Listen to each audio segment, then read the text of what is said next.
This anyway, conference will now be recorded. Thank you. So welcome everyone.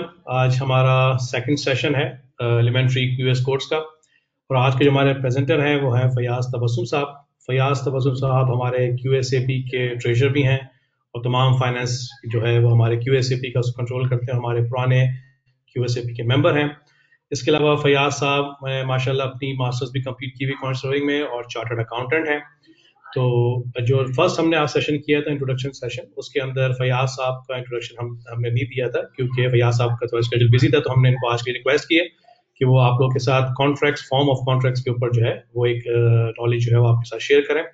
तो over to you Fayaz साहब, आप अपनी थोड़ा अपने बारे में जो है तमाम स्टूडेंट्स को इन्फॉर्म कर दें, उसके बाद आप अपना प्रेजेंटेशन स्टार्ट कर सकते हैं। थैंक यू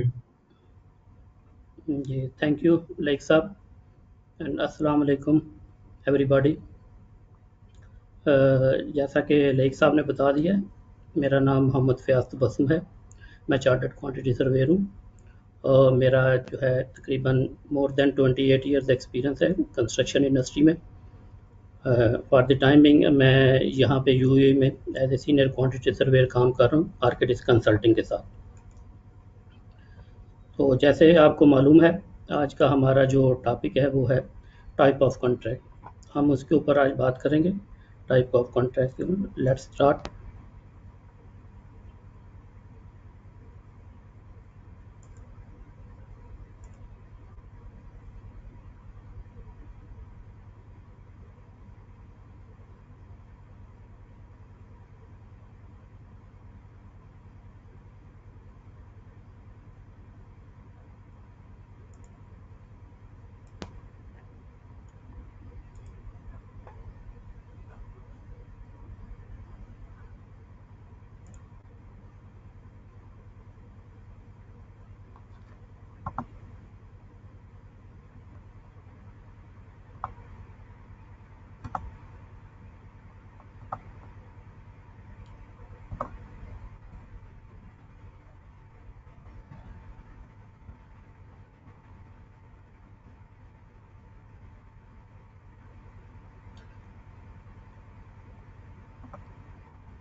अभी हम इसको जो है ना वेबिनार को फॉर्मली स्टार्ट करते हैं। सबसे पहले मैं आप सब लोगों का शुक्रिया अदा करता हूँ, आपने जो है ना ये वेबिनार अटेंड किया।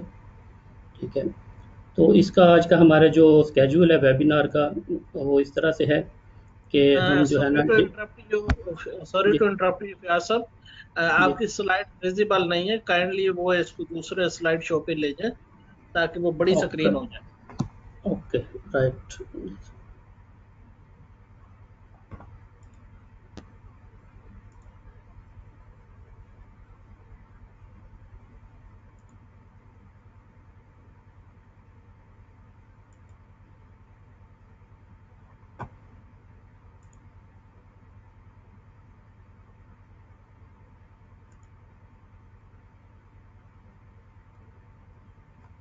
जी, now it's okay. It's okay ना? ओके, ठीक, थैंक यू। थैंक्स।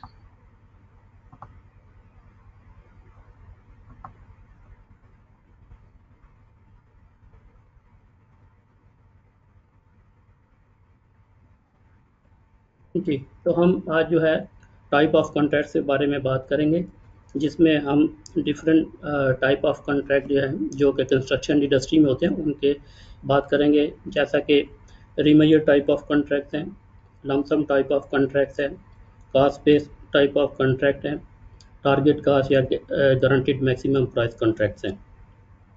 उसके बाद फिर हम इनको मैकेनिज्म इनका डिस्कस करेंगे, कैसे each and every type of contract work करते हैं। फिर उसके बाद जो है इसमें अगर वेरिएशन आती हैं डिफरेंट टाइप ऑफ कॉन्ट्रैक्ट में, उसको हम किस तरह से डील करते हैं।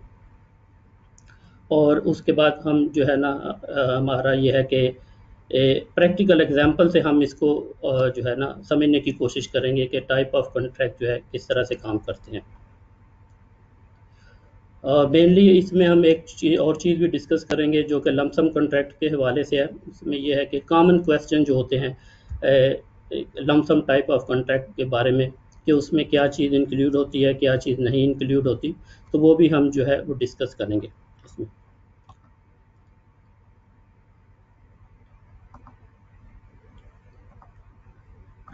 सबसे पहले जो है हम इसको थोड़ा सा ये समझने की कोशिश करते हैं कि डिफरेंस क्या होता है टाइप ऑफ कॉन्ट्रैक्ट में और फॉर्म ऑफ कॉन्ट्रैक्ट में।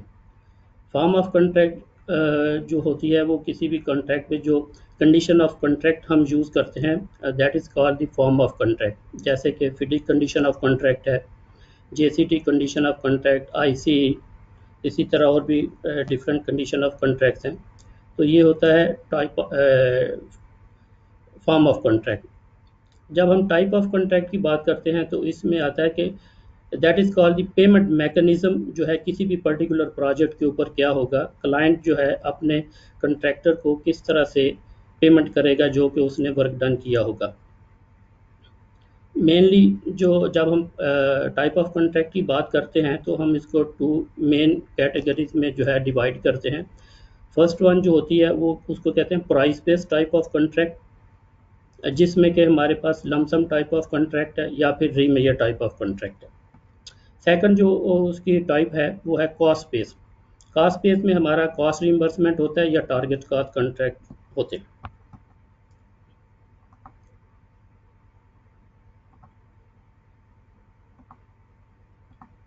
अब हम मज़ीद इसको जो है ना फर्दर डिस्कस करते हैं टाइप ऑफ कॉन्ट्रैक्ट। हम इसको समझते हैं, एक जो है ये हमारे आपको सामने नज़र आ रहा होगा चार्ट है, इसके थ्रू। तो सबसे पहले जो है जैसे मैंने आपको बताया कि टू टाइप ऑफ कॉन्ट्रैक्ट हैं, कॉस्ट बेस और प्राइस बेस। अब प्राइस बेस में हमारे पास आगे मज़ीद इसकी फर्दर टू डिवीजन्स हैं, एक है लमसम टाइप ऑफ कॉन्ट्रैक्ट है और दूसरी है रीमेजर टाइप ऑफ कॉन्ट्रैक्ट। जब हम रीमेजर टाइप ऑफ कॉन्ट्रैक्ट की बात करते हैं तो उसमें फर्दर हमारे पास डिवीजन है that is based on bill of quantities और दूसरा है शेड्यूल ऑफ रेट के ऊपर है। जब हम शेड्यूल ऑफ रेट की बात करते हैं तो उसमें फर्दर हमारे पास डिवीजन है एडहॉक शेड्यूल ऑफ रेट और स्टैंडर्ड शेड्यूल ऑफ रेट। अब ये तो हो गया हमारा price based type of contract. Now come to the cost based type of contract. इसमें हमारे पास ये है कि दो मज़ीद आगे जो है डिवीजन हैं। इसमें एक कॉस्ट रिइंबर्स टाइप ऑफ कॉन्ट्रैक्ट है। अब cost reimbursement type of contract में आगे मज़ीद हमारे पास दो डिवीजन है, कॉस्ट प्लस परसेंटेज फ़ी और कॉस्ट प्लस फिक्स्ड फ़ी। नाउ अगर कॉस्ट बेस को दूसरी जो हमारी टाइप है वो है फ्लक्चुएशन फ़ीस। फ्लक्चुएशन फ़ी में हमारे पास गारंटीड मैक्सिमम प्राइस जिसको नॉर्मली जीएमपी बोलते हैं शॉर्ट वर्ड में, और टारगेट कॉस्ट कॉन्ट्रैक्ट है। ये तो हमारा हो गया टाइप ऑफ कॉन्ट्रैक्ट है, जो दो मेन कैटेगरीज हैं और उसके आगे फर्दर जो इसकी सब डिवीजन है वो।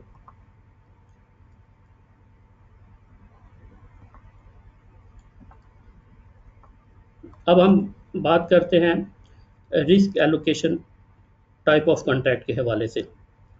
आपको मालूम है कि दुनिया में कोई भी जो बिज़नेस है उसमें रिस्क तो होते ही हैं।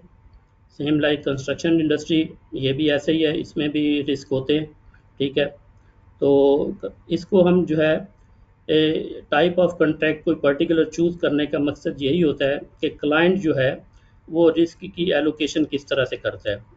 जैसा कि आप ये देख सकते हैं, ये हमारे पास एक है चार्ट है। तो इसमें अब अगर आप देखेंगे कि राइट साइड पे आपको कंट्रैक्टर्स रिस्क नज़र आ रहे हैं और लेफ़्ट साइड पे क्लाइंट रिस्क है, ठीक है। अगर हम कंट्रैक्टर्स के हवाले साइड के हवाले से देखें तो अगर contractor lump sum type of contract के ऊपर जाएगा तो उसमें उसको ज़्यादा रिस्क है। अगर वो रीमेजर टाइप के ऊपर जाएगा तो उसको मीडियम रिस्क है। अगर वो कॉस्ट रिइंबर्समेंट टाइप के ऊपर जाएगा तो उसको इसमें रिस्क नहीं है, क्योंकि जो वो काम करेगा जितनी भी उसकी कास्ट होगी वो अपना प्लस उसकी जो एक फ़ीस होगी वो उसके साथ उसको रिकवर कर लेगा। फ़ीस में जो है आपका कॉन्ट्रैक्टर फ़ीस जब हम बोलते हैं तो इसमें ये होता है कि हम कॉन्ट्रैक्टर की एक्चुअल कास्ट और उसके साथ उसके जो साइट ओवरहेड्स होते हैं, हेड ऑफिस ओवरहेड होते हैं, या उसकी जो और कास्ट होती है, प्रॉफिट होता है उसका, वो उसमें इंक्लूड रहते हैं उसकी कॉन्ट्रैक्टर की फ़ीस में। तो अगर क्लाइंट के पॉइंट ऑफ व्यू से देखा जाए तो क्लाइंट को जो है ना मिनिमम रिस्क जो है लमसम टाइप ऑफ कॉन्ट्रैक्ट में होता है, और मीडियम रिस्क जो है या बैलेंस टाइप ऑफ रिस्क जो है वो रीमेजर टाइप कॉन्ट्रैक्ट में होता है, और cost reimbursement type of contract में क्लाइंट को ज़्यादा रिस्क होता है, क्योंकि अगर किसी वजह से कॉस्ट ज़्यादा हो जाती है या कंट्रैक्टर की इनएफिशिएंसी की वजह से, तो कंट्रैक्टर क्लाइंट को ज़्यादा पेमेंट करनी पड़ेगी उसको।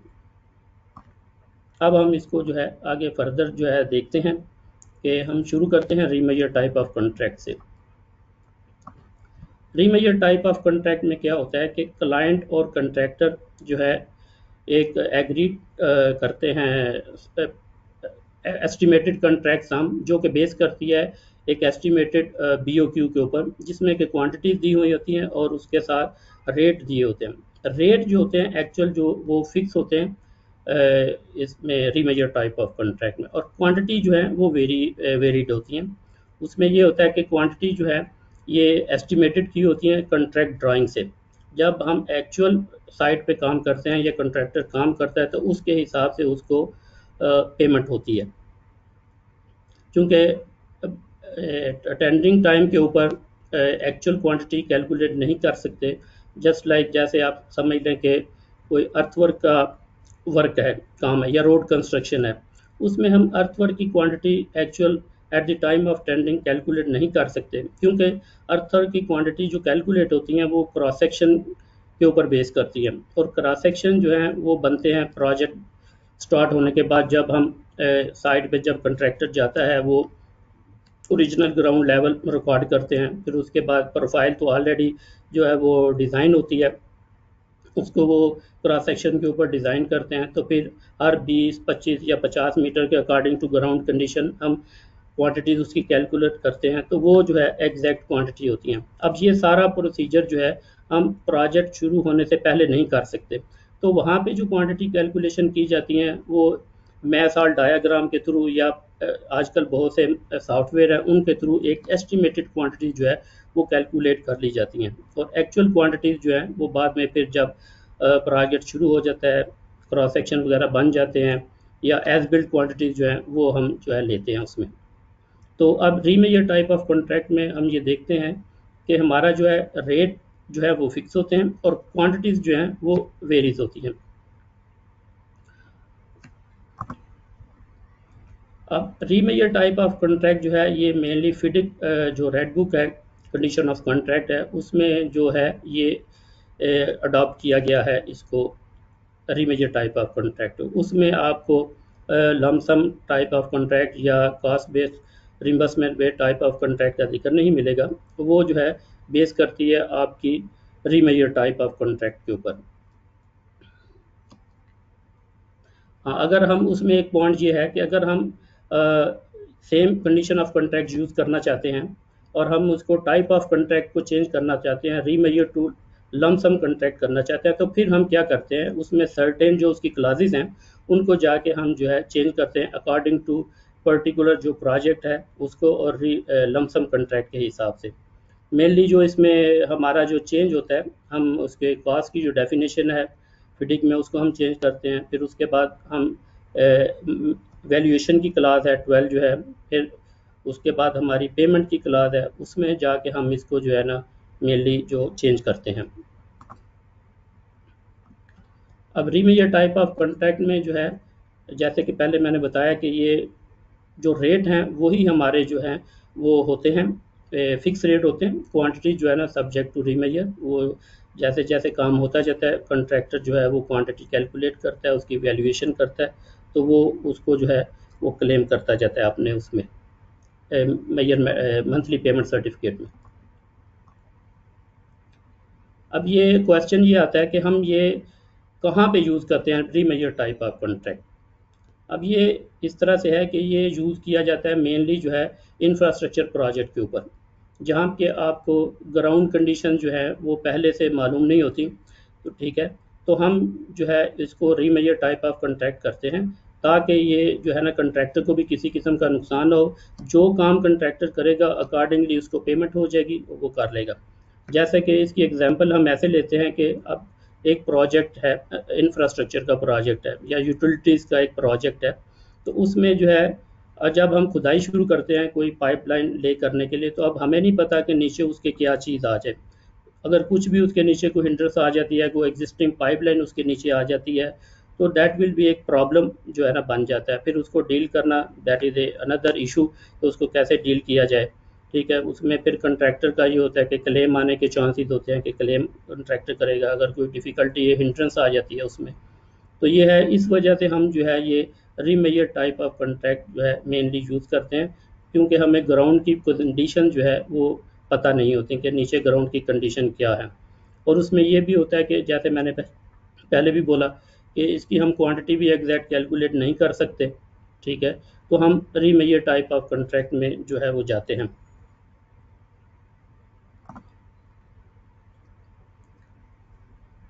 और इसमें रीमेजर टाइप ऑफ कॉन्ट्रैक्ट में ये है कि ये एक इसका एडवांटेज है कि अगर हमारे पास डिज़ाइन कंप्लीट नहीं भी है तो हम प्रोजेक्ट को जो है ना स्टार्ट कर सकते हैं।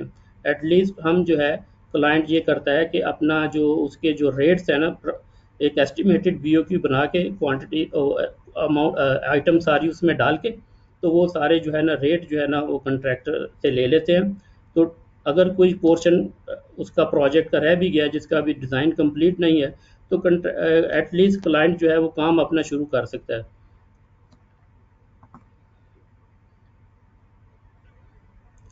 और जो कंट्रैक्टर को बीओक्यू दिया जाता है टेंडरिंग स्टेज के ऊपर, उसमें क्वांटिटीज़ होती हैं और ब्लैंक बीओक्यू जो है कंट्रैक्टर को दिया जाता है, और कंट्रैक्टर को बोला जाता है भाई आप इसमें अपने जो है ना रेट है वो डाल के हमें दे दें। तो उस बेस के ऊपर जो है कॉन्ट्रैक्ट सम जो है या total price of the project जो है वो हम उसको कैलकुलेट करते हैं। उसको जो क्वांटिटीज़ होती हैं estimated quantity multiply by the जो रेट होते हैं, तो उसके हिसाब से हम उसकी एक कॉन्ट्रैक्ट सम जो है वो हम एस्टिमेटेड कॉन्ट्रैक्ट सम जो है हमें मालूम हो जाता है। और जो बीओक्यू का पर्पस क्या होता है, जो हम इसको कॉन्ट्रैक्ट डॉक्यूमेंट में या टेंडर डॉक्यूमेंट में इंक्लूड करते हैं, इसका मतलब ये मकसद ये होता है कि हम उसको मंथली वैल्यूएशन के लिए यूज़ कर सकते हैं, हम उसको वेरिएशन के लिए यूज़ कर सकते हैं, या अगर कोई क्लेम आता है कंट्रैक्टर की तरफ से तो उसमें जो बीओक्यू में हमारे रेट होते हैं तो उनको हम जो है उसके लिए यूज़ कर सकते हैं। तो बेसिकली जो बीओक्यू का पर्पज़ ये होता है कि हम वैल्यूएशन के लिए यूज़ कर सकते हैं, रेट उससे न्यू रेट ड्राइव कर सकते हैं, और क्लेम के लिए हम इसको जो है ना यूज़ कर सकते हैं। उसमें से हम रेट ले लेते हैं, और अगर हमारे पास कोई क्लेम में इस तरह की आइटम है जो कि बीओक्यू के बेस पे है तो हम वो रेट हम जो है ना वो यूज़ कर सकते हैं।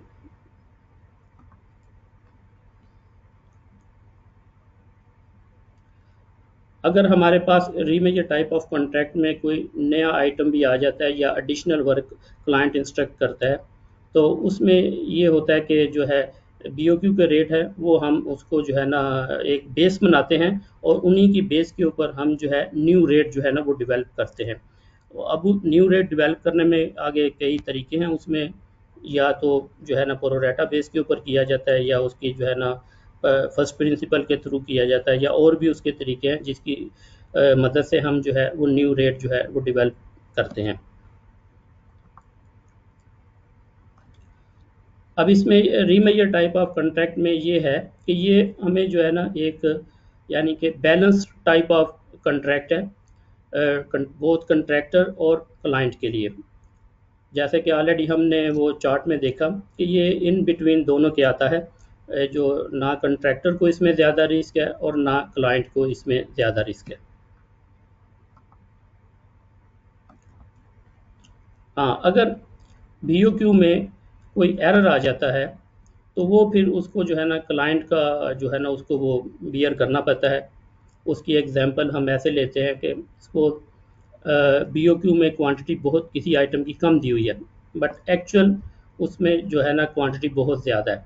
अब at the time of tendering क्या होता है, जब क्लाइंट को बीओक्यू मिलता है कंट्रैक्टर की तरफ से, तो वो देखता है कि भाई इस आइटम के अगेंस्ट मेरी इतनी अमाउंट मुझे जो है ना चाहिए, मगर जब एक्चुअल काम होता है साइट के ऊपर तब वो अमाउंट जो है ना वो एस्टिमेटेड अमाउंट से बहुत ज़्यादा बढ़ जाती है। तो अब ये है कि क्लाइंट फिर अपना जो है ना वो अच्छी तरह से जो है, या उसको अपना जो बजट को जो है ना वो मैनेज अच्छी तरह से नहीं कर सकता। दैट इज़ ए डिसएडवांटेज कि अगर उसमें कोई एरर आ जाती है रीमेजर टाइप ऑफ कॉन्ट्रैक्ट में, तो उसका जो है वो क्लाइंट को जो है ना वो देखना पड़ता है, क्योंकि क्लाइंट ने ही कॉन्ट्रैक्ट डॉक्यूमेंट जो है वो प्रिपेयर किए होते हैं आइदर थ्रू द कंसल्टेंट के नॉर्मल जो आजकल प्रोसीजर है चलता है कि कंसल्टेंट के थ्रू जो है वो कॉन्ट्रैक्ट डॉक्यूमेंट प्रिपेयर किए जाते हैं, डिज़ाइनर या कंसल्टेंट।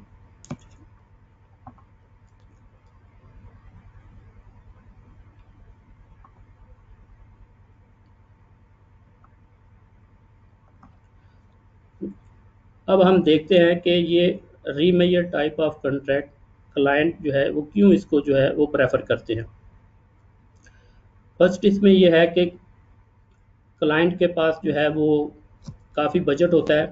अब वो समझता है कि अगर कल कला को हमारे पास कोई वेरिएशन आ जाती है या कोई इस तरह की क्वांटिटी का इंक्रीज़ हो जाता है या कुछ और एडिशनल वर्क हमें जो है देना पड़ता है, तो उसके लिए जो है ना उसके पास बजट काफ़ी होता है, तो वो कहता है कि मुझे रीमेजर टाइप ऑफ कॉन्ट्रैक्ट जो है वो सूट करेगा instead of going to the lump sum contract, क्योंकि लमसम कॉन्ट्रैक्ट में एक फ़िक्स बजट होता है जो कि प्रोजेक्ट से पहले ही सेट कर लिया जाता है। इसको हम डिटेल में डिस्कस करेंगे जब हम लमसम टाइप ऑफ कॉन्ट्रैक्ट में जाएंगे।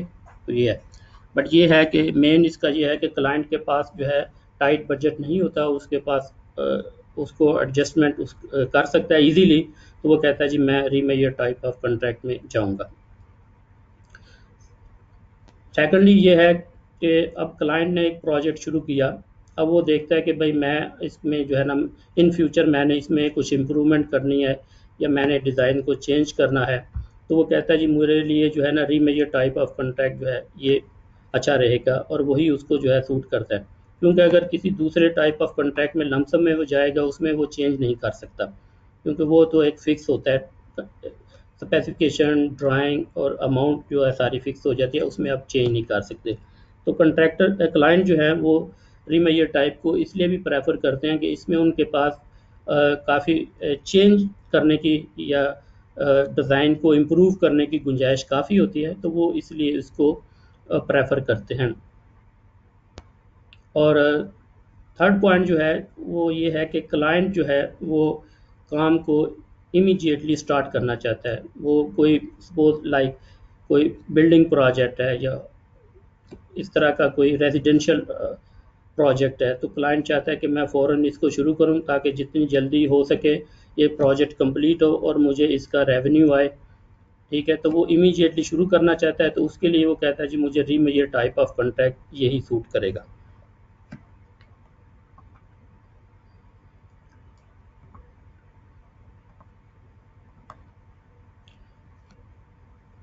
मूविंग फार्दर, अब हम कुछ इसके जो है वो एडवांटेजेस डिस्कस करते हैं कि रीमेजर टाइप ऑफ कॉन्ट्रैक्ट में क्या एडवांटेज हो सकते हैं। अगर हम इसको चूज़ क्लाइंट इसको चूज़ कर सकता है तो क्या इसके एडवांटेजेस हो सकते हैं। उसमें सबसे पहले ये है कि क्लाइंट जो है उसको जो है ना जल्दी से जल्दी जो है ना प्रोजेक्ट को शुरू कर सकता है without any further delay. Just उसने क्या करना है, टेंडर डॉक्यूमेंट जो है ना वो उसको देने हैं। अगर डिज़ाइन कंप्लीट नहीं भी है तो एक जो है ना उसमें प्रोविजनल सम के थ्रू भी सम टाइम रख देते हैं, सम टाइम जो है स्कीम ड्राइंग जो है ना वो उसमें रख देते हैं और उसके हिसाब से कंट्रैक्टर से जो है ना रेट्स जो है ना वो ले लेते हैं और एग्री कर जाते हैं। अब इसका टेंडरिंग प्रोसेस भी जो है सेकंड इसका जो एडवांटेज है वो भी इजी है। ठीक है, कि इसमें आपको ज़्यादा जो है ना इतना निटी-ग्रिटी में जाने की ज़रूरत नहीं होती। सम टाइम अगर कुछ ड्राइंग रह भी गई है तो वो बाद में भी जो है क्लाइंट इशू कर सकते हैं, या कुछ पार्ट ऑफ द प्रोजेक्ट जो है उसका डिज़ाइन रहता है तो वो बाद में भी जो है ना वो इशू कर सकते हैं। तो इस एडवांटेज की वजह से उसका जो टेंडरिंग टाइम जो है ना वो उसका जो स्पैन है वो कम हो जाता है। थर्ड वन जो है इसमें एज वी ऑलरेडी डिस्कस के इसमें हम जो है ना वेरिएशन जो है ना इजीली इंट्रोड्यूस करवा सकते हैं। एक्चुअल रीमेजर टाइप कॉन्ट्रैक्ट जो है इसीलिए चूज़ किया जाता है क्लाइंट की तरफ से कि हम इसको जो है ना इजीली वेरिएशन जो है इंट्रोड्यूस करवा सकते हैं। और इसमें ये भी है कि हम इसमें वैल्यू इंजीनियरिंग जो है आसानी से जो है ना वो कर सकते हैं। अब ये तो बात होगी हमारी एडवांटेजेस की, अब हम इसके कुछ डिसएडवांटेजेस भी जो है वो देखते हैं। अब इसमें पहले ये है हमारा कि final value of the project जो है वो जब तक हमारा काम कंप्लीट नहीं होता उस वक्त तक हमें पता नहीं होती कि हमारी जो है ना कॉस्ट टू कंप्लीशन क्या है। अब ये है कि उसमें एक और भी जो है, जब हम हर मंथ उसकी मेजरमेंट करते हैं, अगर कोई बहुत बड़ा प्रोजेक्ट है, मेगा प्रोजेक्ट है, जब हम मेजरमेंट कर रहे होते हैं तो उसमें गलतियों के चांसेस ज़्यादा होते हैं। ये एक इसका डिसएडवांटेजेस है। और इसमें ये है कि तीसरा ये है कि दोनों जो पार्टीज़ हैं, कंट्रैक्टर और क्लाइंट, अब उनको अपनी जो कमिटमेंट है उनका जो है इतना ज़्यादा वो अदराक नहीं होता या उनको पता नहीं होता at the time of the contract, क्योंकि पता नहीं होता हमारी फाइनल प्राइस क्या होगी। कंट्रैक्टर को ये पता नहीं होता कि मुझे at the end of the project मुझे कितनी अमाउंट मिलेगी, और क्लाइंट को भी ये नहीं पता होता कि at the end of the project मुझे कितने मेरी कमिटमेंट है, कितने पैसे मैंने जो है ना प्रोजेक्ट कास्ट जो है ना मुझे आएगी। अब इसमें एक ये भी है कि जो है ना इसमें टेंडरिंग प्रोसेस के दौरान जो है इसमें टेंडर की जो एवेल्यूएशन होती है उसमें भी जो है ये प्रॉब्लम होता है, क्योंकि ईच एंड एवरी रेट जो डिफरेंट कंट्रैक्टर आपके जो कोट करते हैं, अगर सपोज एक मेगा प्रोजेक्ट है उसमें थाउजेंड्स ऑफ बीओक्यू की आइटम्स होंगी, हर आइटम को जो है एक एक करके कंपेयर करना होता है, जितने भी मे बी 10 वहाँ पे कंट्रैक्टर हों तो सब के साथ उनको कंपेयर करना, that is a huge task, और उसमें जो है ना that is difficult actual. Sometime एक ही आइटम जो है एक कंट्रैक्टर ने उसकी जो है बहुत कम प्राइस देता है, मगर जो दूसरा कंट्रैक्टर है वो उसकी बहुत हाई प्राइस देता है, बट ओवरऑल जो प्रोजेक्ट कास्ट होती है उसमें बहुत नॉमिनल सा डिफरेंस होता है। अब इस सूरत में क्लाइंट के लिए ये मुश्किल हो जाता है वो फैसला करे कि भाई किसको मैंने काम देना है, क्योंकि क्लाइंट जो होता है वो ड्यूरिंग प्रोजेक्ट को जो है ना जो आने वाले हालात हैं उनको भी उनको भी देख रहा होता है कि इन फ्यूचर अगर मैं ये कंट्रैक्टर को सिलेक्ट करता हूँ जिसने कि बहुत हाई रेट दिया है ए पर्टिकुलर एक आइटम का, मगर एट ड्यूरिंग द प्रोजेक्ट एक जो है वो नया काम आ जाता है जिसमें कि वही रेट जो है ना वो यूज़ होता है, तो इस हिसाब से तो उसकी जो है ना वेरिएशन अगर आएगा तो उसकी अमाउंट बहुत बढ़ जाएगी। तो ये एक जो है ना प्रैक्टिकल एक होती है प्रॉब्लम क्लाइंट के लिए कि अगर जो है ये रीमेजर टाइप ऑफ कॉन्ट्रैक्ट में कि किस कॉन्ट्रैक्टर को जो है ना वो चूज़ करना है और उसकी जो कंपेयर करना है टेंडर वैल्यूएशन करनी है, वो ज़रा थोड़ा सा डिफ़िकल्ट होता है उसमें। अब जब client remeasure type of contract को चूज़ करता है तो डेफिनेटली उसके लिए जो है हर महीने कंट्रैक्टर ने अपना मेजरमेंट जो है मंथली वैल्यूएशन सबमिट करनी है। ठीक है, मंथली वैल्यूएशन अगर वो सबमिट करेगा, अगर बहुत बड़ा प्रोजेक्ट है तो डेफिनेटली क्लाइंट को जो है ना या कंसल्टेंट को ज़्यादा स्टाफ रखना पड़ेगा, इसी तरह कंट्रैक्टर को भी ज़्यादा स्टाफ रखना पड़ेगा, क्योंकि वैल्यूएशन बनाने के लिए, फिर उसको चेक करने के लिए, फाइनलाइज करने के लिए।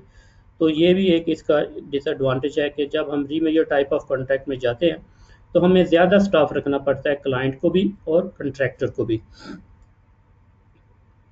अब इसमें एक जो है ज़्यादा डिसएडवांटेज मैं उसको समझता हूँ कि अगर हमारे कॉन्ट्रैक्ट डॉक्यूमेंट जो हैं वो प्रोफेशनली ड्राफ्ट नहीं किए हुए, उनमें डिस्क्रिपेंसी है। फॉर एग्ज़ाम्पल किसी आइटम जो है बीओक्यू में डिफरेंट डाया की आइटम दी हुई है, मगर ड्राइंग में उसका डिफरेंट डाया दिया हुआ है, तो ये फिर एक जो है ना वो कन्फ्लिक्ट आ जाता है ड्यूरिंग द प्रोजेक्ट, जो है वो फिर जो है ना क्लाइंट और कंसल्टेंट या क्लाइंट और कंट्रैक्टर का जो है एक वो बन जाता है, क्या कहते हैं, डिस्प्यूट बन जाता है, और ये सम टाइम जो है ये फिर आगे जो है ना प्रोसीड होता है, तो फिर ये जो है ना मामला आर्बिट्रेशन में भी चले जाते हैं। तो ये एक इसका जो है डिसएडवांटेज है कि जब भी टेंडर डॉक्यूमेंट जो है वो प्रिपेयर किए जाएँ तो उसको बहुत ध्यान से और बहुत प्रोफेशनल तरीके से इसको प्रिपेयर करना चाहिए अगर हम रीमेजर टाइप ऑफ कॉन्ट्रैक्ट को चूज़ कर रहे हैं।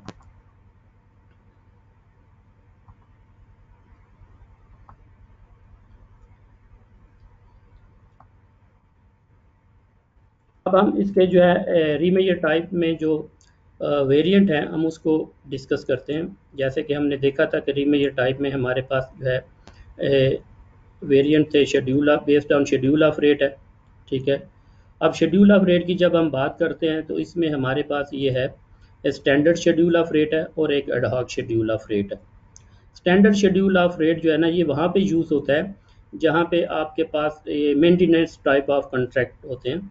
तो क्लाइंट ने क्या किया होता है, एक जो है ना पूरा शेड्यूल बनाया होता है सब आइटमों का, जो कि रेलेवेंट नहीं भी होती, जो कि उनका मेंटेनेंस में आइटम आती हैं।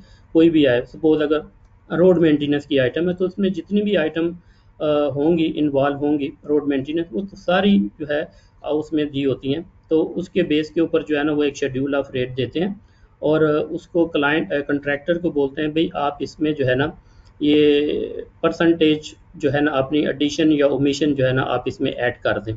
सम टाइम उसमें जो है रेट दिए भी होते हैं स्टैंडर्ड शेड्यूल में, ठीक है, और वो कंट्रैक्टर ने सिर्फ ये करना है कि उसके ऊपर जो है परसेंटेज अपनी डालनी है।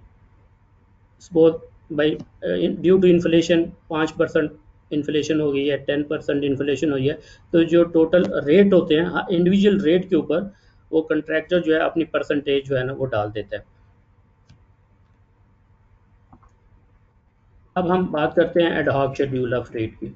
अब एडहॉक शेड्यूल ऑफ रेट क्या होता है, ये जो है ये ये भी शेड्यूल ऑफ रेट की एक किस्म है, मगर इसमें ये है कि ये जो शेड्यूल हम बनाते हैं ये पर्टिकुलर प्रोजेक्ट के रिक्वायरमेंट को देखते हुए हम इसको जो है ना बनाते हैं, कि जो रेलेवेंट आइटम्स हैं उसी को हम सिर्फ जो है एडहॉक शेड्यूल ऑफ रेट में डालते हैं।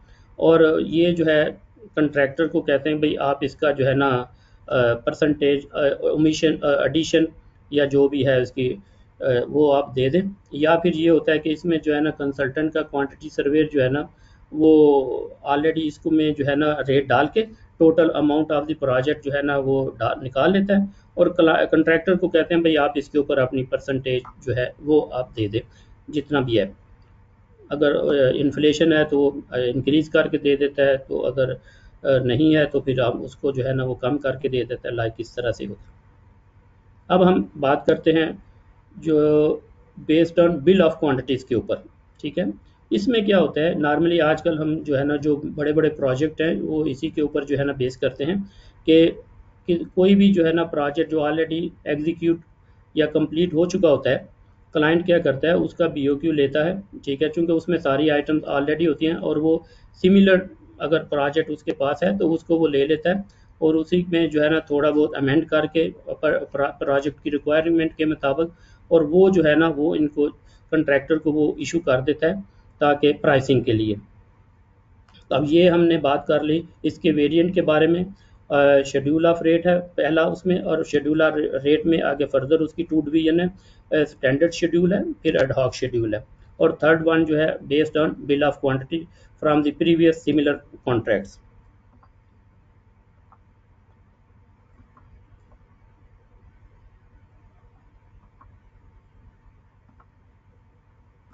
अब यहाँ पे हम इसको ज़रा जो है ना समझते हैं कि रीमेजर टाइप ऑफ कॉन्ट्रैक्ट में जो BOQ बना होता है वो किस तरह से होता है। ये आप देख सकते हैं इसमें स्लाइड में कि ये एक मैंने जो है ना एक्सट्रैक्ट किया है, ये स्टॉर्म वाटर का एक बिल था, तो उसमें से हमने जो है ना ये मैंने देखा है लिया है, इसको पेज एक है। इसमें देखें आपने क्लास आई में जो है ना सारे पाइप का जो है ना वो डाया भी दिए हुए हैं और डिफरेंट जो है वो डेप्थ रेंज भी दी हुई हैं। अब आप देख सकते हैं कि इसमें जो है ना कुछ क्वांटिटीज जो है ना ज़ीरो दी हुई हैं, मगर कंट्रैक्टर से जो है ना रेट सारे लिए हुए हैं तो भाई आप रेट दे दो, और आगे लिखा भी हुआ है अमाउंट में रेट ओनली, ठीक है।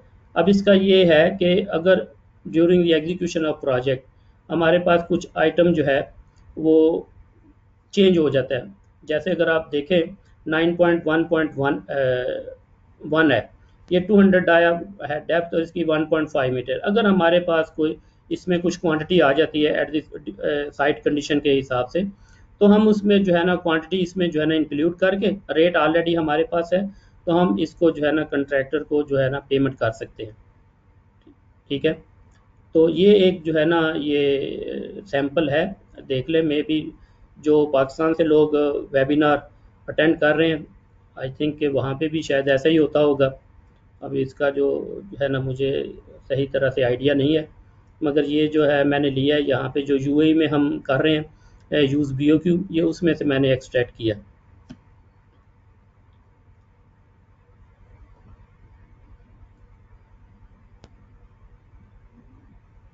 अब चूंकि मैंने एक आपको पहले दिखाया कि हमारा जो है ना रीमेजर टाइप ऑफ कॉन्ट्रैक्ट का BOQ का सैंपल एक पेज दिखाया, अब मैं आपको जो है एक लमसम टाइप ऑफ कॉन्ट्रैक्ट जो है ना उसका BOQ का जो है ना एक पेज दिखा देता हूँ, ताकि आपको थोड़ी सी अंडरस्टैंडिंग हो जाए कि इसके और उसमें जो है ना वो क्या डिफरेंस है। अब आप ये देख सकते हैं कि ये जो है ना, सपोज हमारे पास एक जो है ना ये बिल नंबर 11 है, लैंडस्केप वर्क्स है।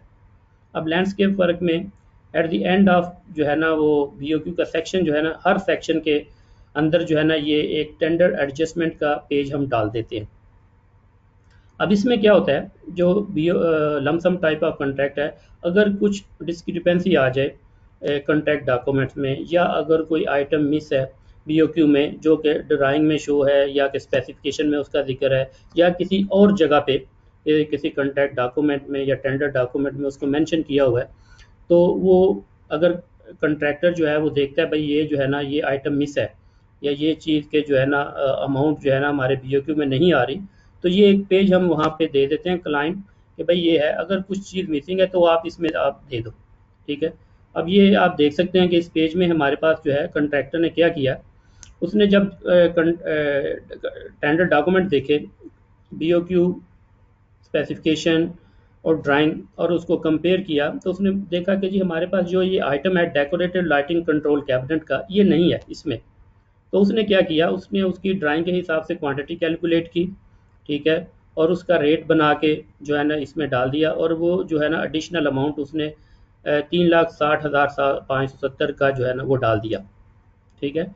इसी तरह कोई भी आइटम जो है ना हम डाल सकते हैं इसमें, जो कि हम समझते हैं कि भाई ये BOQ में कवर नहीं है, क्योंकि it is going to be a lump sum contract, क्यों उसके बाद प्रोजेक्ट जो है ना साइन होने के बाद, एग्रीमेंट होने के बाद इसमें कोई चेंज नहीं होगा। अब ये फिर सारा कॉन्ट्रैक्टर का जो है ना वो रिस्क आ जाता है, तो कैसे उसने जो है रिस्क कवर करना है।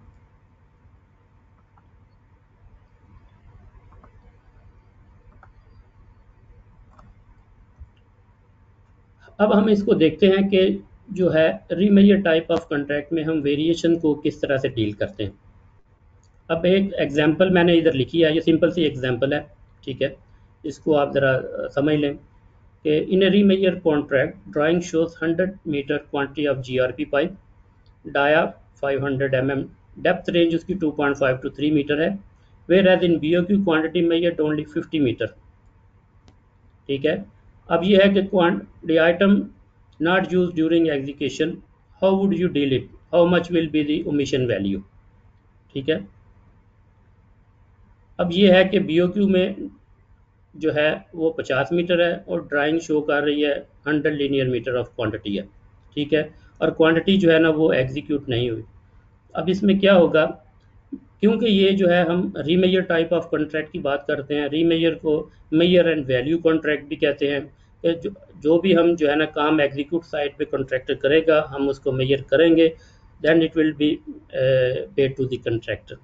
अब जब हम कहते हैं कि जी वो आइटम जो है ना वो नहीं एग्जीक्यूट हुआ, अब ओमिट हो गया है, तो इसका जो है हमारे पास जो है ना पॉसिबल आंसर क्या हो सकते हैं कि आंसर ए है 50 मीटर है, जो कि हमारी BOQ की क्वांटिटी है, उसको हम 400 से मल्टीप्लाई करेंगे रेट से, ये अमाउंट हम उसको ओमिट करेंगे, या कि हम ड्राइंग की क्वांटिटी लेंगे और उसको 400 मीटर पर मीटर का जो रेट है उसके हिसाब से हम इसको करेंगे, या उसका कॉस्ट इम्पैक्ट नहीं होगा। ठीक है। इन तीनों में से कौन सा जो है ना वो करेक्ट आंसर है, तो करेक्ट आंसर इसका ये है कि इसका कोई कॉस्ट इम्पैक्ट नहीं होगा, क्योंकि कंट्रैक्टर जो काम नहीं करेगा उसको हम मेजर नहीं कर सकते। ठीक है।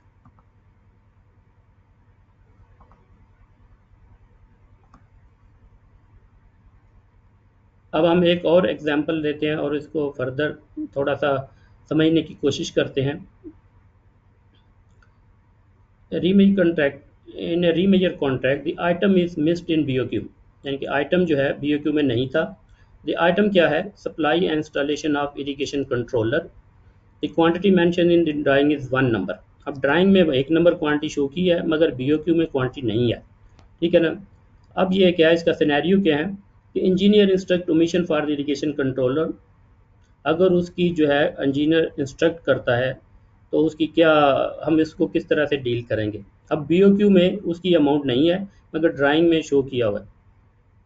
अब ये है कि उसका कोई कास्ट इम्पैक्ट नहीं होगा, या कि हम जो है ना एक नया रेट उसका बनाएंगे। ठीक है। क्योंकि BOQ में आइटम नहीं है, नया रेट बनाएंगे और उसको जो है ना हम जो है ना एग्जीक्यूट करेंगे। तो इसका जो है ये है कि इसमें जो है ना कोई कास्ट इम्पैक्ट नहीं होगा। ठीक है।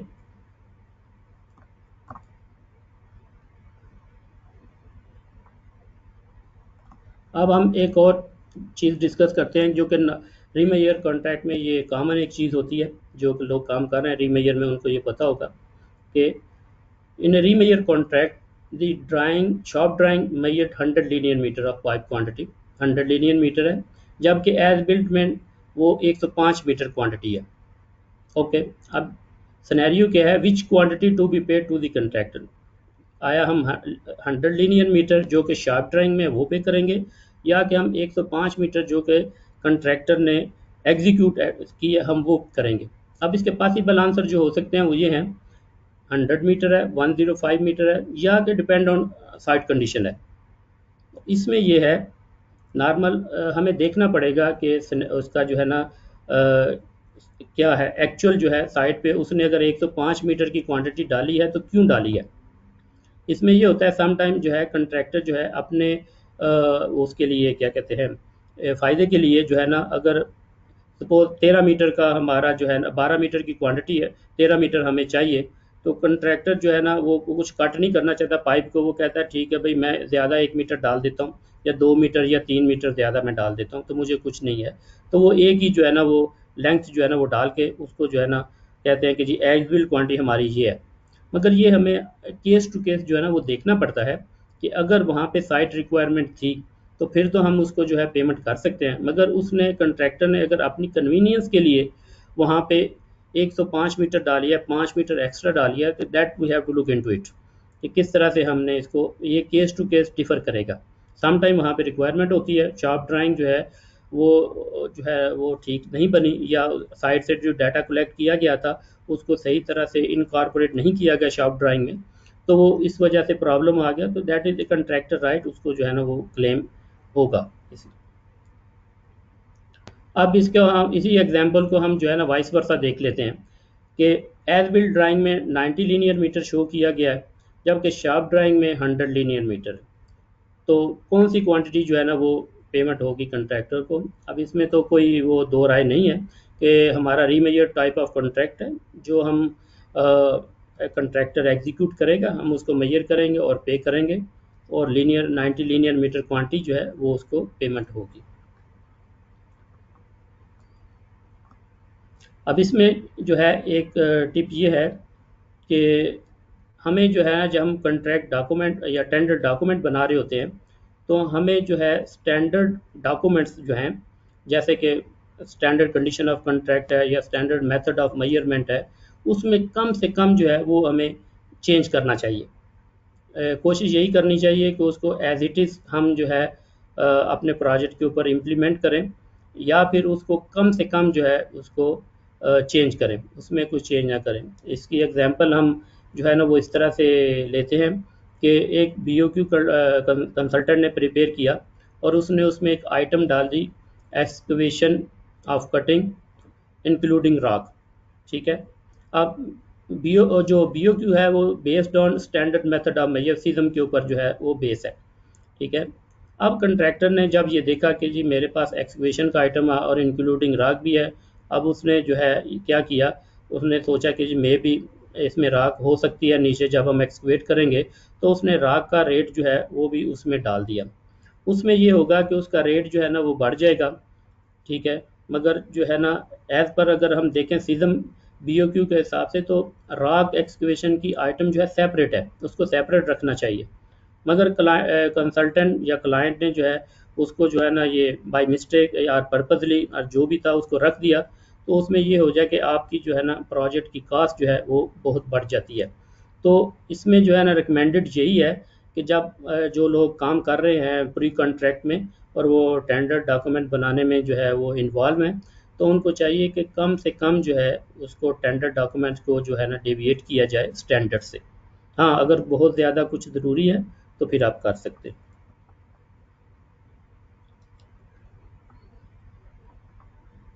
अब तक हमने जो है ना वो बात की रीमेजर टाइप ऑफ कॉन्ट्रैक्ट। अब हम जो है ना फर्दर ज़रा डिस्कस करते हैं सेकंड टाइप ऑफ कॉन्ट्रैक्ट में, जो कि है हमारा लमसम टाइप ऑफ कॉन्ट्रैक्ट।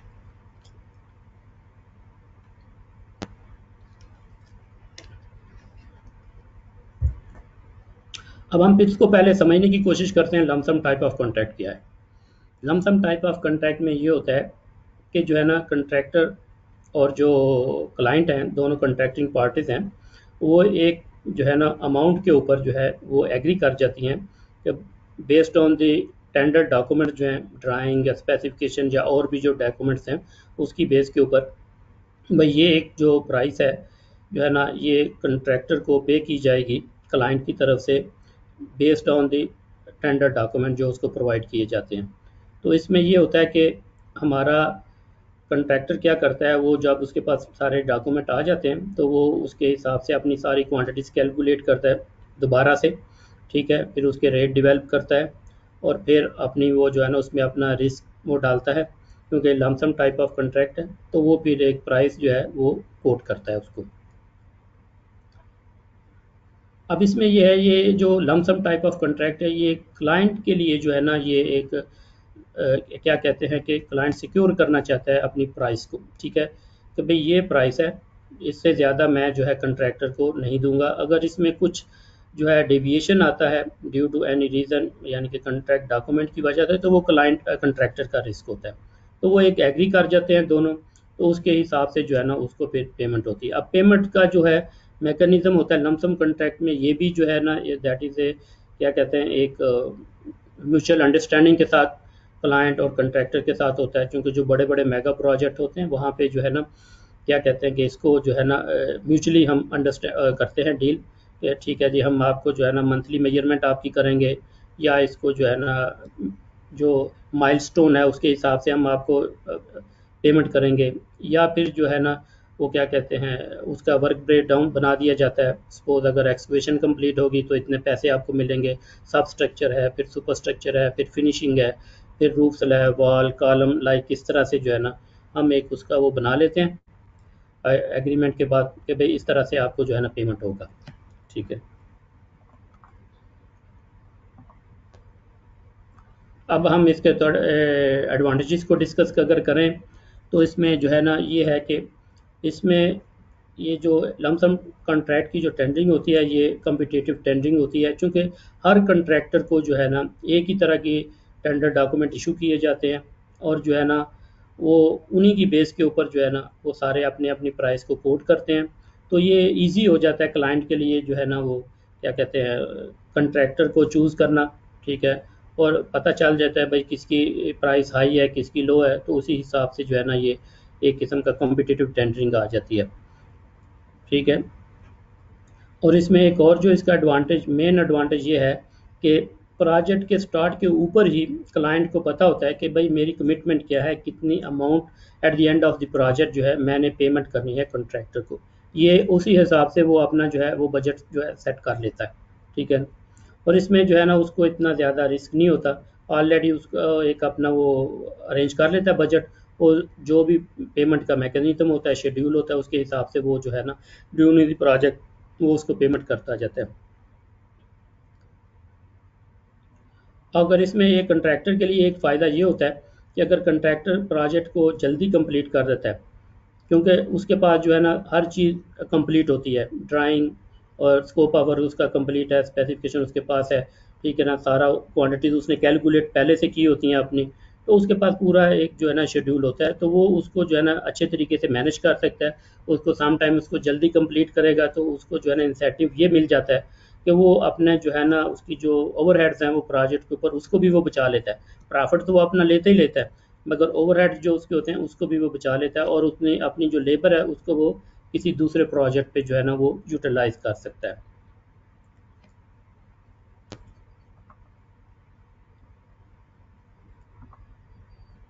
अब हम इसके कुछ डिसएडवांटेजेस को भी देख लेते हैं, ठीक है ना। अब इसमें क्या होता है, जब हम लमसम टाइप ऑफ कॉन्ट्रैक्ट के टेंडर डॉक्यूमेंट बना रहे होते हैं तो हमें जो है ना हर चीज़ को जो है ना वो देखना पड़ता है। ड्राइंग जो है, सारी ड्राइंग जो है हमें कंप्लीट बनानी पड़ती हैं। जब ड्राइंग बन जाती हैं एक दफ़ा, तो फिर उसके बाद वो जो है कास्टिंग डिपार्टमेंट के पास चला जाता है, तो वो उसके जो है ना बीओक्यू बनाते हैं। अब जाहिर है जब तक ड्राइंग कंप्लीट नहीं होगी बीओक्यू कंप्लीट नहीं बन सकता, तो डेफिनेटली क्लाइंट को स्पेसिफिकेशन और ड्राइंग और दूसरे जो डॉक्यूमेंट्स हैं वो सारे कंप्लीट करने पड़ते हैं, और उसके बाद उसको BOQ जो है ना बनाना पड़ता है। तो वो BOQ जो है ना वो बनाने के लिए भी 8 साल टाइम चाहिए। उसको सारी ड्राइंग जो है, जो भी एस्टिमेटर होगा उसको गो थ्रू करना पड़ेगा, सारे डॉक्यूमेंट्स देखने पड़ेंगे और उसको जो है ना वो बनाना पड़ेगा। तो इसके लिए जो है ना ये टाइम ड्यूरेशन जो है ना ये बढ़ जाता है एज़ कम्पेयर टू अपना रीमेजर टाइप ऑफ कॉन्ट्रैक्ट।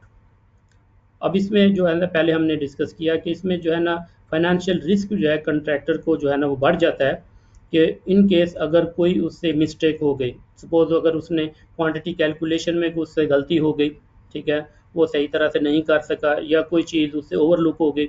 आपको पता है कि जब टेंडर जो लोग टेंडरिंग में काम करते हैं उनके ऊपर कितना प्रेशर होता है, क्लाइंट की तरफ से डेडलाइन दी होती है, भाई नहीं इस डेट को हमें ये टेंडर चाहिए, आपने सबमिट करना है। तो वो फिर उसका सारा जो है वो आ जाता है कंसल्टेंट के ऊपर, जो कि वो टेंडर डॉक्यूमेंट बना रहे होते हैं, और सेम टाइम ये जो है प्रेशर जो है कंट्रैक्टर के ऊपर भी होता है। जब उसको वो टेंडर डॉक्यूमेंट मिलते हैं और उसने प्राइस उसको करना होता है, तो वो फिर क्लाइंट कहता है नहीं जी मैंने जल्दी जल्दी प्रोजेक्ट शुरू करना है, मैंने इसको कंप्लीट करना है, मेरी ये रिक्वायरमेंट है। तो वो फिर दोनों पार्टियों के लिए जो है ना एक क्या कहते हैं एक प्रेशर बन जाता है, कंसल्टेंट के लिए भी और कंट्रैक्टर के लिए। और जब ये होता है कि जब कंट्रैक्टर प्रेशर में काम करते हैं, डेफिनेटली सम टाइम फिर उनसे गलतियां भी हो जाती हैं। तो वो फिर गलतियां जो है ना वो फिर इसी तरह होता है कि वो रिस्क होता है उसका, कंट्रैक्टर का। अब इसमें ये होता है कि अगर कुछ वेरिएशन आ जाएँ या कोई चेंज आ जाए, कंट्रैक्ट क्लाइंट ने अगर चेंज करनी है, तो उसका जो है ना ये एक ड्यूरिंग एग्जीक्यूशन जो है एक वो थोड़ा सा इससे डिफरेंट हो जाता है या डिफ़िकल्ट हो जाता है as compare to remeasure type of contract. यहाँ पे ये है कि अगर हमारे पास कोई आइटम नहीं है BOQ में और वो नया आइटम आ गया, अब इट्स आइटम रेट एग्री करना itself that is I mean एक बहुत बड़ा इशू होता है। सम टाइम कंट्रैक्टर जो है वो एग्री नहीं करता, या क्लाइंट और कंसल्टेंट जो है ना वो स्टिक होते हैं एक रेट के ऊपर, कंट्रैक्टर स्टिक होता है एक रेट के ऊपर। तो वो फिर जो है ना थोड़ा सा इसमें एक प्रॉब्लम आ जाता है, क्योंकि इसमें BOQ में वही आइटमें इंक्लूड की जाती हैं जो कि रेलेवेंट आइटम होती हैं, कोई अननेसेसरी आइटम जो है ना वो यूज़ नहीं की जाती। ठीक है, तो इसके लिए जैसे कि हमने पहले देखा कि रीमेजर टाइप ऑफ कॉन्ट्रैक्ट में इवन क्वांटिटी ज़ीरो मगर अमाउंट उसका रेट दिया हुआ है, ठीक है ना, मगर लमसम टाइप ऑफ कॉन्ट्रैक्ट में ऐसा नहीं होता। यहाँ पे जो है ना सब रेलेवेंट आइटम्स आप देते हैं और उसी के हिसाब से कंट्रैक्टर जो है वो कोट करता है। अगर कुछ ड्यूरिंग एग्जीक्यूशन अगर नई आइटम आती है तो वो फिर एक जो है ना एक प्रॉब्लमेटिक एरिया जो है ना बन जाता है बोथ कंट्रैक्टर और कंसल्टेंट के लिए, ठीक है ना। और अगर ये कोई मेजर चेंजेस आ जाए, इसमें क्लाइंट कहता है जी मेजर चेंज करनी है, तो वो फिर और भी ज़्यादा जो है ना डिफ़िकल्ट हो जाता है। अब इसमें एक और चीज़ जो है ना जो कॉमन हमारे ये आती है इसमें प्रॉब्लम, कि कंट्रैक्टर कोशिश ये करता है कि मुझे जो स्पेसिफिकेशन दी हुई है, जो मैं आइटम यूज़ कर रहा हूँ, तो मैं कम से कम जो है ना स्पेसिफिकेशन वाली आइटम जो है ना वो यूज़ करूँ। बट के क्लाइंट की जो इंटेंशन ये होती है कि मुझे जो है ना इसी प्राइस में सबसे जो अच्छी या बेहतरीन स्पेसिफिकेशन है वो इसमें मिले। तो ये जो है ना एक कन्फ्लिक्ट होता है, नॉर्मल हम अपने प्रोजेक्ट्स के ऊपर देखते हैं जब हम लमसम टाइप ऑफ कॉन्ट्रैक्ट को डील कर रहे होते हैं।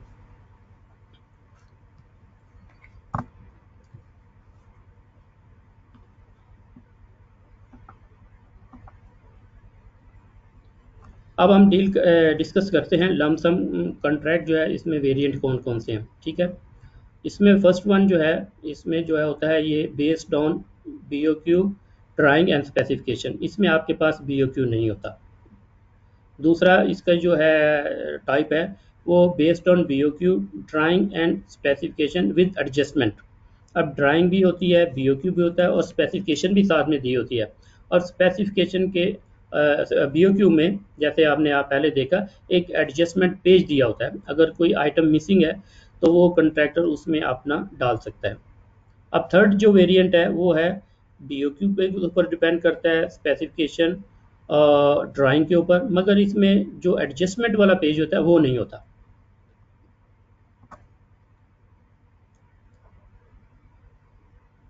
अब इसमें एक चीज़ जो है, जब आप लमसम कॉन्ट्रैक्ट साइन आपने कर लिया एज ए कंट्रैक्टर जो है या कंसल्टेंट एज ए QS, आपको ये देखना है कि जो टेंडर डॉक्यूमेंट जो कि फाइनल टेंडर डॉक्यूमेंट हैं जो कि क्लाइंट ने इशू किए थे और जो अब कॉन्ट्रैक्ट डॉक्यूमेंट इशू किए हैं उसमें जो है कोई वो वेरिएशन नहीं होना चाहिए, वो बिल्कुल सेम सेम होने चाहिए, क्योंकि जो कॉन्ट्रैक्टर की जो प्राइस है वो बेस करती है आपके जो फाइनल इशूड टेंडर डॉक्यूमेंट है उनके ऊपर बेस करती है। तो इसमें जो है जब भी कॉन्ट्रैक्ट डॉक्यूमेंट मिले उनको आपस में वो करना चाहिए, टैली करना चाहिए, ताकि कोई उसमें मिसिंग तो नहीं है। अगर कोई उसमें जो है वेरिएशन आता है, भाई टेंडर में और चीज़ थी और यहाँ आपने बीओक्यू में और डाल दिया, या ड्राइंग में ये चीज़ था, टेंडर ड्राइंग में कॉन्ट्रैक्ट ड्राइंग में ये डाल दिया है, तो वो फिर इमीडिएटली उसको जो है ना उस पर नोटिस में लाना चाहिए कंसल्टेंट और क्लाइंट को, भाई ये इसमें चेंज हो गया।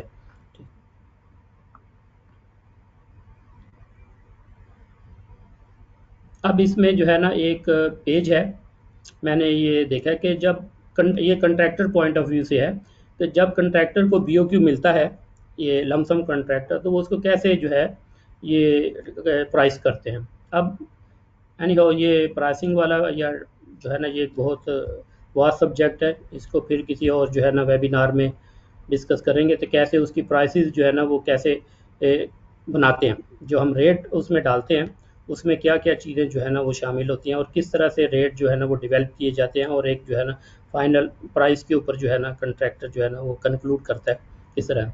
अब ये देखें, इसमें जो है आप देख रहे हैं कि एक ब्लाइंडिंग कंक्रीट की आइटम है, तो वो जो है 200 मीटर जो है ना एज पर बीओक्यू, जो टेंडर्ड बीओक्यू मिला उसमें 200 है।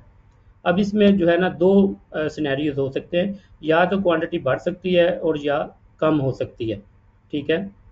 तो इन दोनों सूरतों में देखें, अगर केस 1 है drawing quantity exceed the BOQ quantity, ठीक है, तो हमने ड्राइंग क्वांटिटी के हिसाब से ही जो है ना वो जाना है, ठीक है, और रेट में है जो है ना हम एडजस्टमेंट करते हैं।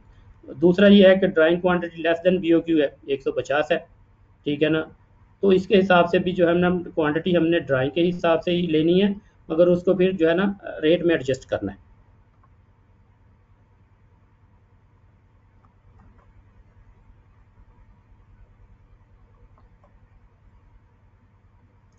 अब ये जो है ना कुछ कॉमन आप समझ लें कि क्वेश्चन है या प्रैक्टिकल जो है ना ये प्रॉब्लम है जो कि हमने during the execution of lump sum contract face किए हैं,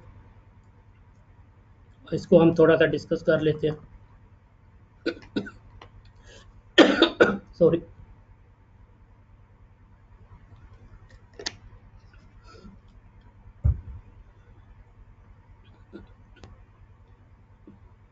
अब सिनेरियो ये है, इसमें क्वेश्चन 1 है, if an item is shown on the drawing and are in the specification but not included in the bill of quantities, तो can the contractor entitle additional payment.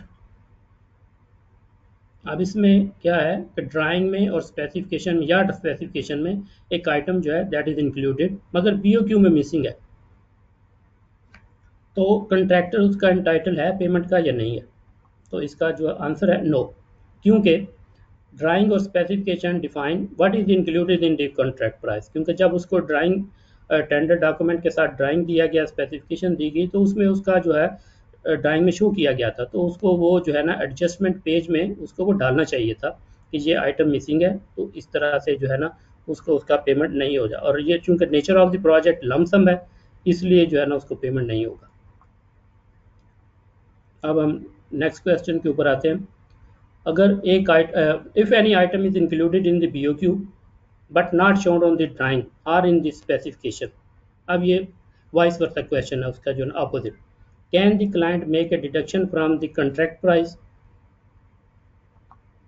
अब इसमें क्या है, no, we perceive that drawing and specification define what is included in the contract price, ठीक है, और उसके हिसाब से उसने अपनी जो है ना वो कोटेशन दी है या बीओक्यू बनाया है, तो कंट्रैक्ट क्लाइंट जो है ना उसका डिडक्ट नहीं कर सकता।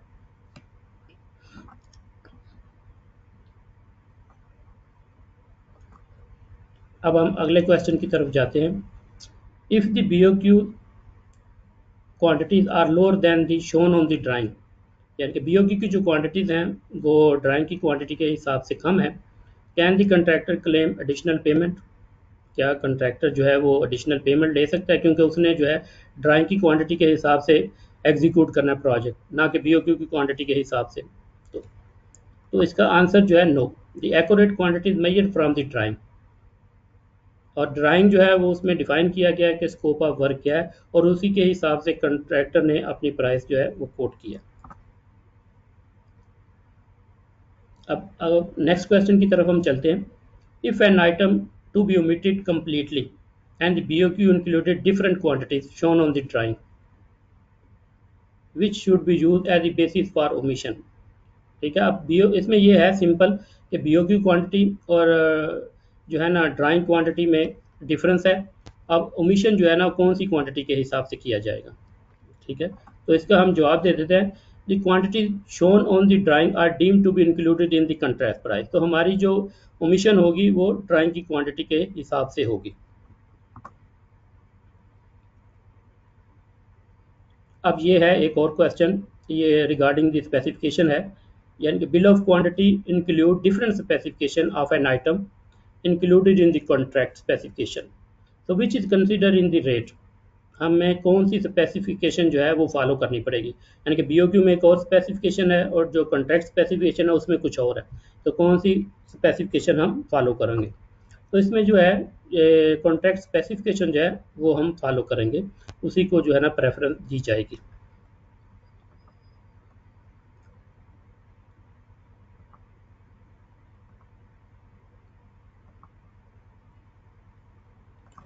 अब हम जो है ना एक ये प्रैक्टिकल एग्जांपल लेते हैं, ठीक है, बीओक्यू में, और देखते हैं कि वेरिएशन अगर आती है तो उसको हम कैसे डील करते हैं लमसम कॉन्ट्रैक्ट में।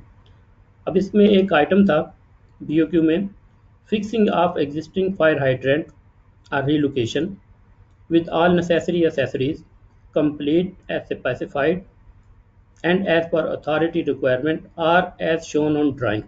ठीक है, अब इसमें ये था फायर हाइड्रेंट है, चैम्बर इंक्लूडिंग फायर हाइड्रेंट है, 2 नंबर थे। ठीक है, ये उसमें दिया हुआ था। अब क्या हुआ इसमें सिनेरियो ये है कि कंट्रैक्टर ने जब ये साइन कर दिया, अब जब उसने जाके एग्जिस्टिंग फायर हाइड्रेंट जे उनको जब एक्सकवेट किया रीलोकेट करने के लिए, तो उसने देखा कि वो जो है बरीड टाइप जो है वो टाइप ऑफ फायर हाइड्रेंट है। ठीक है, अब बरीड टाइप फायर हाइड्रेंट जो है वो जो अथॉरिटी है उसका ये क्या कहते हैं कि कानून था कि वो जो है ना उसको अलाउ नहीं करते, क्योंकि ये बहुत पुराना किसी ने इंस्टॉल किया हुआ था, उस वक्त वो लोग करते थे, मगर अब जो है नया जो कानून था उसके हिसाब से जो अथॉरिटी की जो रिक्वायरमेंट है उसके हिसाब से वो उसको अलाउ नहीं करते थे कि बरीड टाइप फायर हाइड्रेंट को इंस्टॉल किया जाए। तो डेफिनेटली जब उसने उनसे लेने की कोशिश की, अप्रूवल लेने की कोशिश की अथॉरिटी से, तो अथॉरिटी ने बोला नहीं, ये आपने इधर पिलर टाइप फायर हाइड्रेंट लगाना है। ठीक है, अब इसमें क्या हुआ कि कंट्रैक्टर ने जो है वो पिलर टाइप फायर हाइड्रेंट लगाया according to the authority requirement, और उसके बाद जो है वेरिएशन जो है वो सबमिट की क्लाइंट कंसल्टेंट को या क्लाइंट को। तो इसमें जो है आपका क्या ख्याल है, पेमेंट होनी चाहिए या नहीं होनी चाहिए इसको। तो फाइनली जो इसको कंक्लूड किया गया वो इस तरह से था कि कंट्रैक्टर को इसकी पेमेंट नहीं होगी। ये उसको चाहिए था कि जब उसने अपनी टेंडर प्राइस कोट की तो साइट के ऊपर उसको विज़िट करना चाहिए था, और उसको अथॉरिटी रिक्वायरमेंट से पूरी he should be familiar with the authority requirement, और उसको सारा पता होना चाहिए था, उस हिसाब से उसको अपनी प्राइस कोट करनी चाहिए थी। तो क्लाइंट ने इसको जो वेरिएशन कंट्रैक्टर ने साहब मैंने उसने रिजेक्ट कर दिया, भाई इट इज़ योर रिस्क, आपको you have to do at your own risk and cost. आपको ये पहले देखना चाहिए था कि अथॉरिटी की रिक्वायरमेंट क्या है, उस हिसाब से आपको ये कोट करना चाहिए था।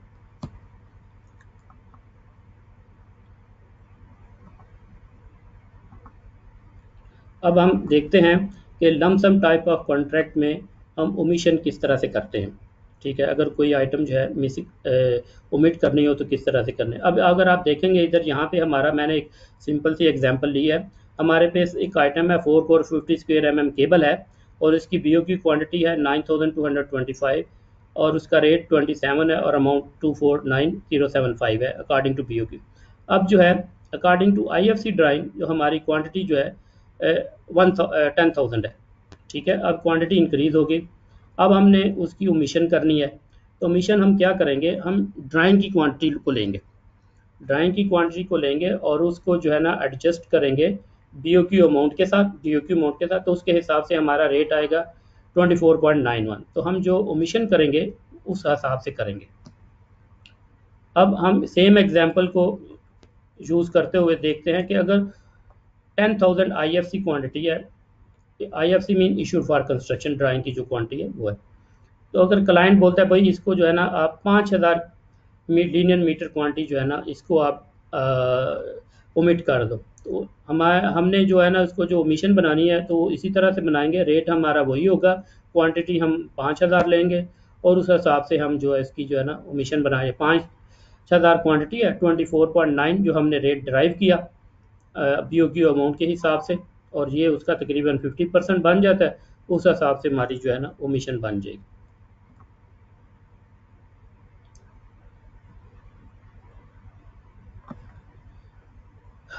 नेक्स्ट हमारा जो है टाइप ऑफ कॉन्ट्रैक्ट है वो cost plus type of contract है।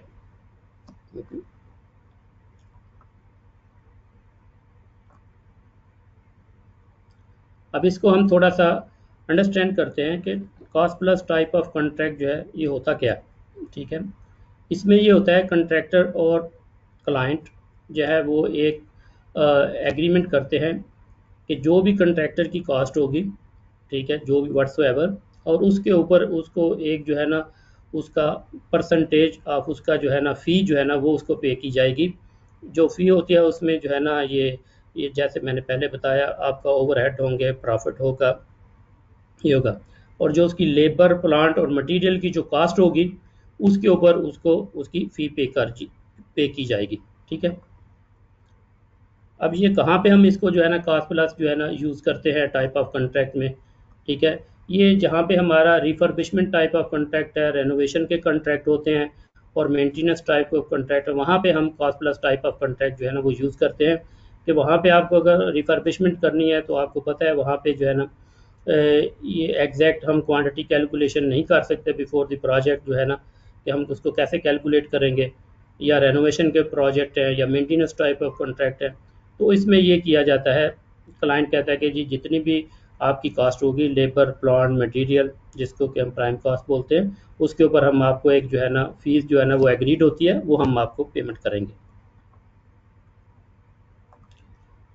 और ये जो है ना जहाँ पे हमारे कॉम्प्लेक्स प्रोजेक्ट होते हैं वहाँ पे इसको जो है ना यूज़ किया जाता है। जस्ट लाइक आप ऐसे कह लें जैसे कोई एक पैलेस है, ठीक है, पैलेस में कुछ जो है ना रेनोवेशन का काम आ गया, ठीक है। अब वो क्लाइंट जो है ना वो जल्दी उसको वो कह रहा है कि जी मैंने इसको जो है ना रेनोवेट करना है, ठीक है, और मुझे जो है ना वो जल्दी जल्दी चाहिए। तो उसके लिए जो है ना ये इस तरह के cost plus type of contract जो है ना वो किए जाते हैं। अब उसमें जो है ना ये इतना टाइम नहीं होता क्लाइंट के पास कि उसके टेंडर डॉक्यूमेंट बनाए जाएँ, उसके जो है ना फिर मार्केट में जो है ना टेंडर फ्लोट किया जाए, कॉन्ट्रैक्टर से जो है प्राइसेस ली जाए, कोटेशन ली जाए, उसको कंपेयर किया जाए, फिर उसके बाद उसका टेंडर एनालिसिस बनाया जाए, फिर उसके बाद उसको अवार्ड किया जाए। तो उन सब से जो है ना वो बचने के लिए जो है ना वो cost plus type of contract जो है ना यूज़ करते हैं। और जहाँ पे हम जो है ना ये भी है कि इसमें जो है ना टेक्नोलॉजी या न्यू टेक्नोलॉजी इन्वॉल्व होती है, तो फिर जो है ना इस टाइप के कॉन्ट्रैक्ट जो है हम यूज़ करते हैं।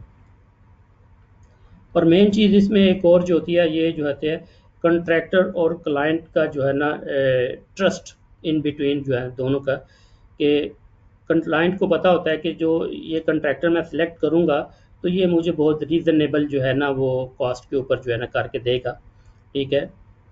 बजाय के जो है ना दूसरा कोई कंट्रैक्ट जिसको वो जानता नहीं है उसको वो चूज़ करेगा तो उसको पता नहीं होगा कि ये पता नहीं ये कंट्रैक्टर जो है ना किस तरह से डील करेगा या क्या होगा, किस तरह से हम आपस में जो है ना ये डील करेंगे। तो इसमें मेनली जो होता है कंट्रैक्टर क्लाइंट क्या कहता है कि ऑलरेडी जो उसके जो है ना नॉन कंट्रैक्टर होते हैं जिनको वो जानता होता है और जिनको पता होता है उनको पर्सनली जानता है कि हाँ जी ये कंट्रैक्टर हैं, ये जो है ना इनका मार्केट में रेपुटेशन भी अच्छी है और ऑलरेडी इन्होंने हमारे साथ काम भी किया है, तो हम इनको जो है ना बुलाते हैं और इनसे जो है ना कोटेशन ले लेते हैं। वो 2-3 कंट्रैक्टर को बुलाते हैं और उसमें उनसे कोटेशन ले लेते हैं और फिर उसकी बेस के जो है ऊपर जो है ना वो डिसाइड कर लेते हैं। मगर मेन चीज़ इसमें वही है, ये जो है ना ट्रस्ट वाले जितने भी कंट्रैक्टर होते हैं ना, उन्हीं को जो है ना वो इस तरह के कामों में इन्वॉल्व किया जाता है।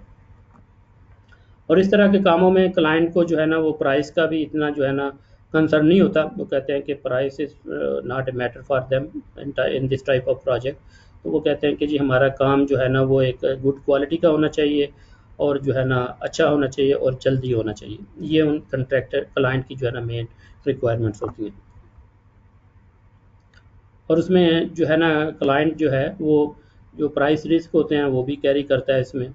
ठीक है, अगर इन्फ्लेशन हो जाती है सपोज ड्यूरिंग द प्रोजेक्ट, ठीक है, तो वो क्लाइंट को जो है वो बियर करना पड़ता है, जाहिर है वही करेगा।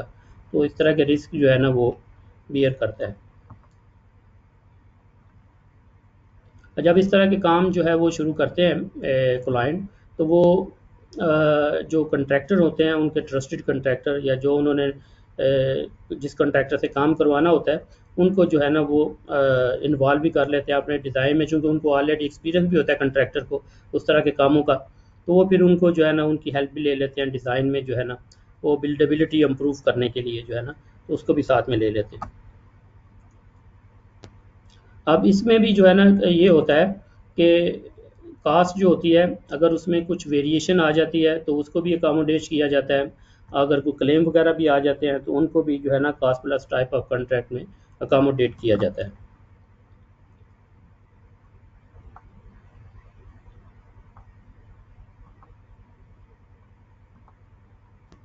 अब इसमें जो है ना हम इसको डिस्कस करते हैं, इसके कॉस्ट प्लस के वेरिएंट्स।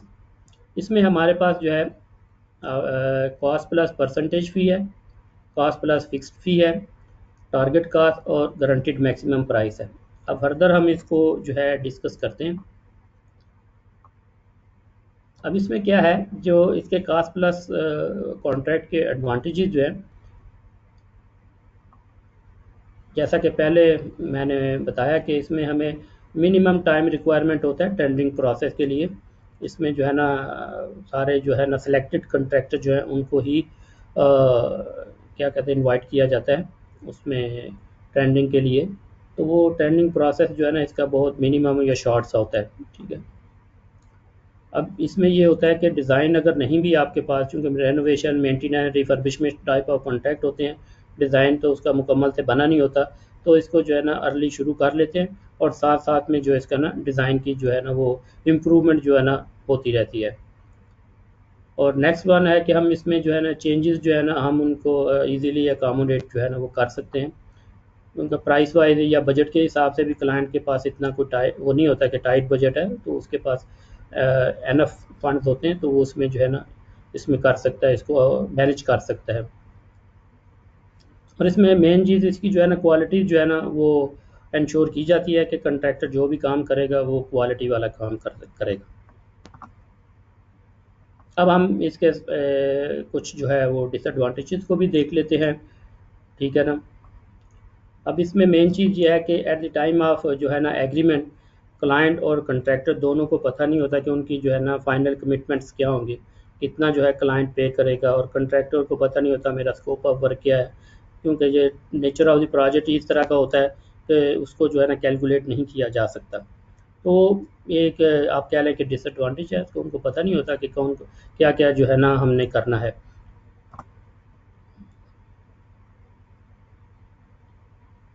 अब ये जो है ना इसका ये होता है कि ये अगर कंपेयर किया जाए रीमेजर टाइप ऑफ कॉन्ट्रैक्ट में या लमसम टाइप ऑफ कॉन्ट्रैक्ट में, तो इट लुक्स जो है ना ये कॉस्टलियर है। जैसे कि आपने देखा कि अगर लमसम टाइप में तो हम पहले से ही एक फ़िक्स कर लेते हैं जो है ना एक प्राइस, क्लाइंट और कंट्रैक्टर। और रीमेजर टाइप में भी आलमोस्ट आपके पास एक एस्टिमेटेड फिगर तो होती है, अब उसमें थोड़ा बहुत चेंज हो जाता है, but even then we know कि एक फ़ाइनल प्राइस क्या होगी, एस्टिमेटेड प्राइस तो हमें पता होता है। मगर इसमें हमें पता नहीं होता ये कि फ़ाइनल प्राइस इसकी जो है ना फाइनल में इसमें क्या होगी। और ये जो होता है कि जो कास्ट होगी, जो कास्ट, क्योंकि ये बेस है कॉस्ट के ऊपर, जितनी कास्ट होगी उसके ऊपर ये बेस करता है, तो इसलिए ये थोड़ा सा जो है ना उनसे कंपैरेटिवली जो है ना कॉस्टली है। अब ये है कि इसमें जो है ना कैलकुलेशन करना और जो प्राइम कॉस्ट है उसकी जो है ना ये एक जो है ना एक क्या कहते हैं कि टाइम टेकिंग जॉब है कि जो प्राइम कास्ट आपने जो है ना वो कैलकुलेट करनी है, वो कैसे करनी है, ठीक है। लेबर, प्लांट, मटेरियल की इटसेल्फ ये एक इसमें जो है ना बहुत बड़ा डिसएडवांटेज होता है कि जब आप कहते हैं कि ये हमने कास्ट देनी है और इसके ऊपर परसेंटेज डालनी है, तो जो कास्ट जो कैलकुलेशन है that is a big problem, ठीक है ना। या वो उसको कैलकुलेट करना जो है सम टाइम जो है क्लाइंट ने कास्ट कैलकुलेट, कंट्रैक्टर को होता है नहीं ये मैं इसके ऊपर एग्री नहीं हूँ, मुझे तो ये कास्ट नहीं चाहिए, बहुत कम है, तो वो फिर एक जो है ना डिस्प्यूट आता है इसमें। अब इसमें क्या है, तो चूंकि कंट्रैक्टर को जो है जो वो मटेरियल साइट के ऊपर लाएगा या रिसोर्सेज साइट के ऊपर लाएगा उसके हिसाब से उसको पेमेंट होगी, तो इसमें जो है ना वेस्टेज के चांसेस जो हैं बहुत बढ़ जाते हैं, ठीक है। बट इसको जो है ना इस तरह से वो किया जाता है कि एक जो है क्लाइंट और जो है कंट्रैक्टर है वो एग्री कर जाते हैं एक सर्टेन जो है ना वेस्टेज के ऊपर कि भाई ये वेस्टेज है, इस तक तो हम आपको जो है ना अकोमोडेट करेंगे, बट अगर इससे ऊपर होगा तो we can't accommodate that one. तो ये है इसमें जो है ना एक पॉइंट ये भी है कि इसमें वेस्टेज जो है ना वो होती है प्रोजेक्ट।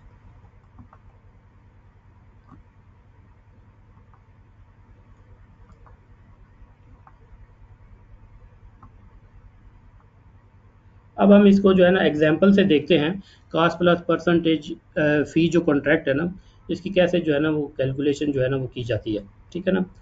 अब इसमें देखें कि हमारी टोटल प्राइम कास्ट जो है सपोज 1000 है और हमारा ओवर हेड एंड प्रॉफिट जो है 25% है, तो उसका 250 आ जाएगा और total cast of the contract at the end of the project जो है 1250 हो जाएगी, ठीक है।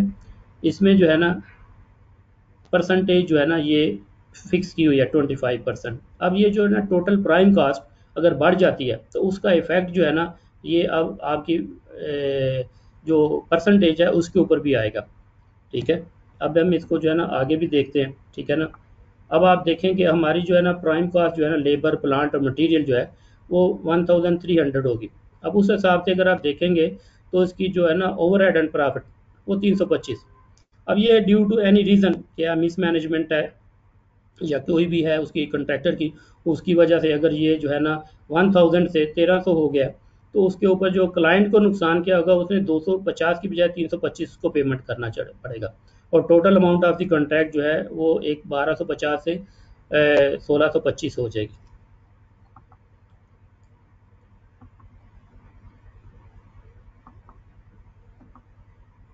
अब हम बात करते हैं कॉस्ट प्लस फिक्स फी कॉन्ट्रैक्ट। पहले तो था कि हमारा जो था वो परसेंटेज था, फिक्स था 25% है। अब हम इसमें क्या करते हैं, इस टाइप के जो कॉन्ट्रैक्ट हैं इसमें क्लाइंट क्या करता है, वो बोलता है जी ओवरहेड एंड प्रॉफिट जो है जो कि फिक्स भी है ये हमने आपको 250 देनी है। अब कास्ट ऑफ द कॉन्ट्रैक्ट 1500 हो जाए या ये 1200 हो जाए, 1300 या 2000 पे भी चला जाए, तो उससे जो आपकी ओवरहेड और प्रॉफिट है फिक्स भी वो चेंज नहीं होगी, वो एज इट ही रहेगी। 250 है 250 ही रहेगी, ठीक है। अब हम इस एग्जांपल में अगर हम देखें तो 250 हमारा फिक्स था और कास्ट ऑफ द कॉन्ट्रैक्ट जो प्राइम कास्ट थी लेबर, प्लांट, मटेरियल का वो 1500 है, तो टोटल हमारा 1750 बन गया।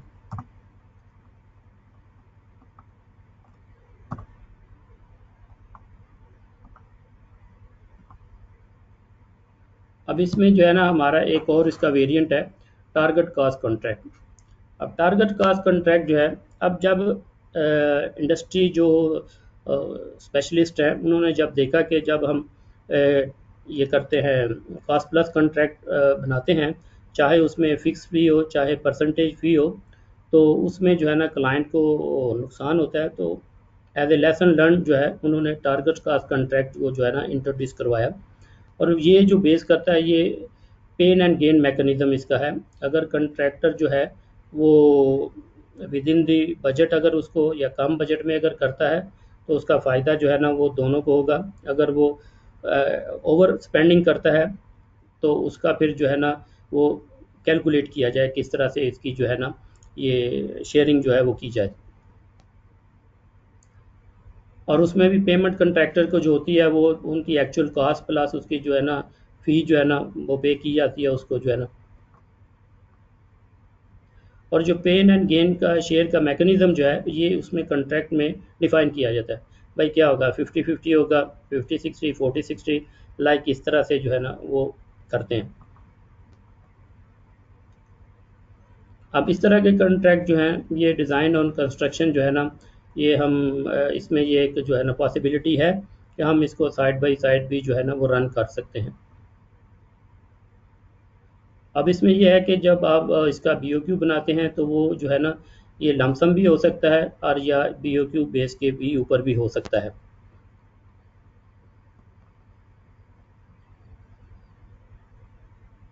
अब इसमें भी एक ये जो है ना प्रॉब्लम आता है कि टारगेट जो है ना वो सेट करना, ये भी सेम जैसे हमने पहले भी डिस्कस किया कि टारगेट कास्ट को सेट करना इटसेल्फ ये भी एक जो है ना एक प्रॉब्लम होता है कि इसको जो है ना सेट किस तरह से किया जाए। वही क्लाइंट और कॉन्ट्रैक्टर का फिर आपस में जो है ना सम टाइम जो है वो कन्फ्लिक्ट आता है इसमें जो है।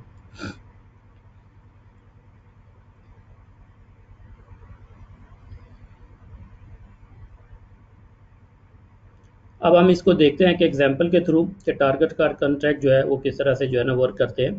ठीक है, अब हमारा ये था कि हमने टारगेट कास्ट जो था ना 2 मिलियन है, लेफ्ट साइड पे अगर आप देखेंगे टारगेट हमने किया 2 मिलियन, क्लाइंट और कॉन्ट्रैक्टर एग्री कर गए कि जी हम 2 मिलियन में ये प्रोजेक्ट जो है फाइनलाइज करके देंगे, बट एक्चुअल कास्ट जो है ना वो 1 मिलियन जो है ना वो हुआ। ठीक है, अब 1 मिलियन में आपके पास जो है ना ये 5 लाख की तकरीबन बचत आ गई।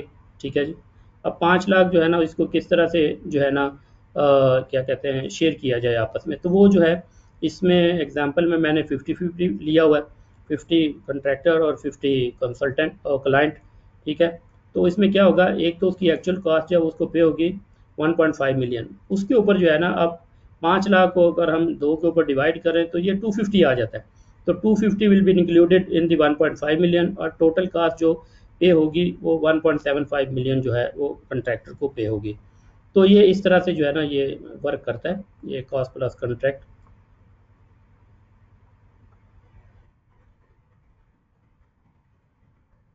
अब ये सेम एग्जांपल है।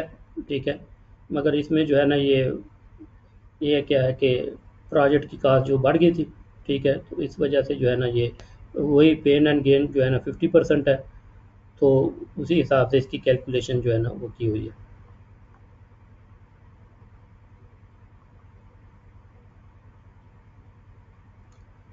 अब हम जो है ना बात करते हैं गारंटीड मैक्सिमम प्राइस या GMP। ठीक है, अब सम टाइम जो होता है क्लाइंट जो है वो अपना जो है ना कॉन्ट्रैक्ट सम जो है जो उन्होंने कैलकुलेट किया होता है उसको जो है ना वो कैप करना चाहते हैं कि भाई इससे ज़्यादा जो है ना हम पेमेंट नहीं करेंगे, और वो अरेंजमेंट इस तरह का बनाया जाता है कॉन्ट्रैक्टर के साथ कि जो है ना हम आपको ये पेमेंट करेंगे। ठीक है, ये मैक्सिमम प्राइस जो है ना ये इंश्योर करनी है हमने। ठीक है, अब इसमें ये किस तरह के कामों में जो है ना हम गारंटीड मैक्सिमम प्राइस जो है ना यूज़ करते हैं, जहाँ पे हमारे पास स्कोप जो है ना वर्ल्ड डिफाइंड नहीं होता, या कॉन्ट्रैक्ट क्लाइंट जो है ना वो कहता है जी आप ज़्यादा जो है ना रिस्क जो है ना इसमें वो आप जो है ना बियर करें इसमें। अब इसमें जो प्रोक्योरमेंट होती है गारंटीड मैक्सिमम प्राइस में, ये 2 स्टेज होती है। इसमें जो है ना पहले जो है ना क्या किया जाता है, प्रीलिमिनरी इन्वेस्टिगेशन फिजिबिलिटी स्टडीज़ के दौरान जो है ना एक उनके साथ जो है ना एग्री कर किया जाता है कॉन्ट्रैक्टर के साथ कि कास्ट प्लस बेस के ऊपर जो है ना वो कर लेते हैं ये जो डिज़ाइन और प्रीलिमिनरी स्टडीज़ वगैरह होती हैं। ठीक है, और दूसरा जो होता है ना सेकंड स्टेज में तो क्या होता है, डिज़ाइन डेवलपमेंट होता है, प्रोजेक्ट कंस्ट्रक्शन होती है। ठीक है ना, और उसको फिर जो है ना गारंटीड मैक्सिमम प्राइस में जो है ना वो कन्वर्ट किया जाता है, भाई इसकी ज़्यादा से ज़्यादा प्राइस जो है ना ये होगी। अब इसमें कंट्रैक्टर जो है ना वो फिर रिस्पॉन्सिबल होता है एनी कॉस्ट ओवररन का, तो वो उसको जो है ना बियर करना पड़ता है। थैंक यू वेरी मच, शुक्रिया। अब आप लोग अपना क्वेश्चन कर सकते हैं, जो भी अगर आपके पास है क्वेश्चन आपके माइंड में। जी अस्सलाम वालेकुम। प्लीज़ अपने जो जो सवाल हैं आपके प्लीज़ वो आप बोल सकते हैं, या चैट रूम के अंदर कोई सवाल नहीं आया, सिर्फ एक सवाल आया है। जी फयाज साहब, if the quantity of kerb stone in the bill of quantity is 100 metre and in drawing is 80 meter, Now client oblique engineer de-scope 30 meter quantity of curb stone. How the variation will be calculated? Drawing की quantity कितनी है? कम है, 80 metre, ठीक है। 80 BOQ metre की 100 तो ये metre. हाँ, तो हमने वो जो है ना ड्राइंग की क्वांटिटी के हिसाब से ही जो है वो उसको ओमिट करना है। जितनी ड्राइंग की क्वांटिटी होगी उसको हम लेंगे। बीओक्यू की अमाउंट जो है 100 के हिसाब से दी हुई है, ठीक है। अब हमारे पास जो है 30 मीटर की क्वांटिटी जो है ना हमने उसको रिमूव करना है या ओमिट करना है, ठीक है। बीओक्यू की अमाउंट ली और उसकी जो ड्राइंग की क्वांटिटी है उसके ऊपर डिवाइड किया, हमारे पास पर लीनियर मीटर रेट आ गया, मल्टीप्लाई बाई 30 मीटर का जो रेट है उसके हिसाब से हम उसको करेंगे। जी नेक्स्ट क्वेश्चन है जहांगीर साहब का, type of contract is lump sum. क्या क्वेश्चन थोड़ा सा ज़रा समझ नहीं आया मुझे। क्वेश्चन मुझे भी नहीं क्या समझ आ पूछना रहा। चाह रहे हैं, क्या पूछना चाह रहे हैं? जहांगीर साहब आप अगर मौजूद हैं तो आप प्लीज आप बोल सकते हैं क्वेश्चन को। नहीं, मैंने वो अस्सलाम वालेकुम जी, वालेकुम मैंने सलाम। वो सिर्फ बताया कि वो जो मेरा क्वेश्चन है ना उसका टाइप ऑफ कॉन्ट्रैक्ट लमसम है, वो मेरा 2 में से चले गए उसमें। जो मैंने अच्छा। पहले क्वेश्चन किया ना कि 100 मीटर का, उसका मैंने टाइप ऑफ कॉन्ट्रैक्ट बताया कि वो लमसम प्रोजेक्ट है, उसमें से ही उतना उन्होंने डिस्कोप कर दिया। सो क्लियर हो गया आंसर, ठीक है जी। ओके जी okay, the quantity of less than BOQ and over the BOQ, how we calculate the price and variation raise। सवाल है कि क्वांटिटी जी of less than BOQ and over than BOQ, how we calculate the price and variation। For example during the execution of the project, अब quantity जो है वो BOQ से बढ़ गई है या उससे कम हो गई है, तो if it is more than the percentage required, तो फिर हम वेरिएशन कैसे कैलकुलेट करेंगे, जो मुझे क्वेश्चन की समझ आई है। नहीं, ये अगर आप उनका जो है ना माइक ज़रा ऑन करें ना तो वो खुद ही ज़रा बता दें, क्योंकि क्वेश्चन का जो है ना क्लियर नहीं है किस तरह अगर से। सवाल पढ़ के थोड़ा जी अस्सलाम वालेकुम जी सर। वालेकुम सलाम। जी फयाज साहब, यही क्वेश्चन है बिल्कुल जो इरफान साहब ने कहा जी। बीओ की क्वांटिटी अगर क्वांटिटी जो है अगर BOQ से ज़्यादा हो जाए या उससे कम रह जाए, तो वो हम उसकी प्राइस को कैसे एडजस्ट करते हैं, उसको वेरिएशन को कैसे रेज करते हैं। आप लमसम की बात कर रहे हैं, रीमेयर की बात कर रहे हैं, या सॉरी, कॉस्ट बेस की? रीमेयर की सर, रीमेयर की। हाँ, रीमेयर की बात कर रहे हैं ना। रीमेयर में तो जो ऐसे हमने देखा है कि जितनी क्वांटिटी जो है ना वो एग्जीक्यूट करेगा कॉन्ट्रैक्टर, उतनी उसको पेमेंट हो जाएगी। रीमेयर कॉन्ट्रैक्ट का यही एक एडवांटेज है कि इसमें क्वांटिटीज़ जो हैं वो फिक्स नहीं होती, ठीक है। इसमें सिर्फ आपका रेट जो है वो फिक्स होता है, ठीक है। और क्वांटिटी जो है ना कम भी हो सकती है, ज़्यादा भी हो सकती है, ठीक है।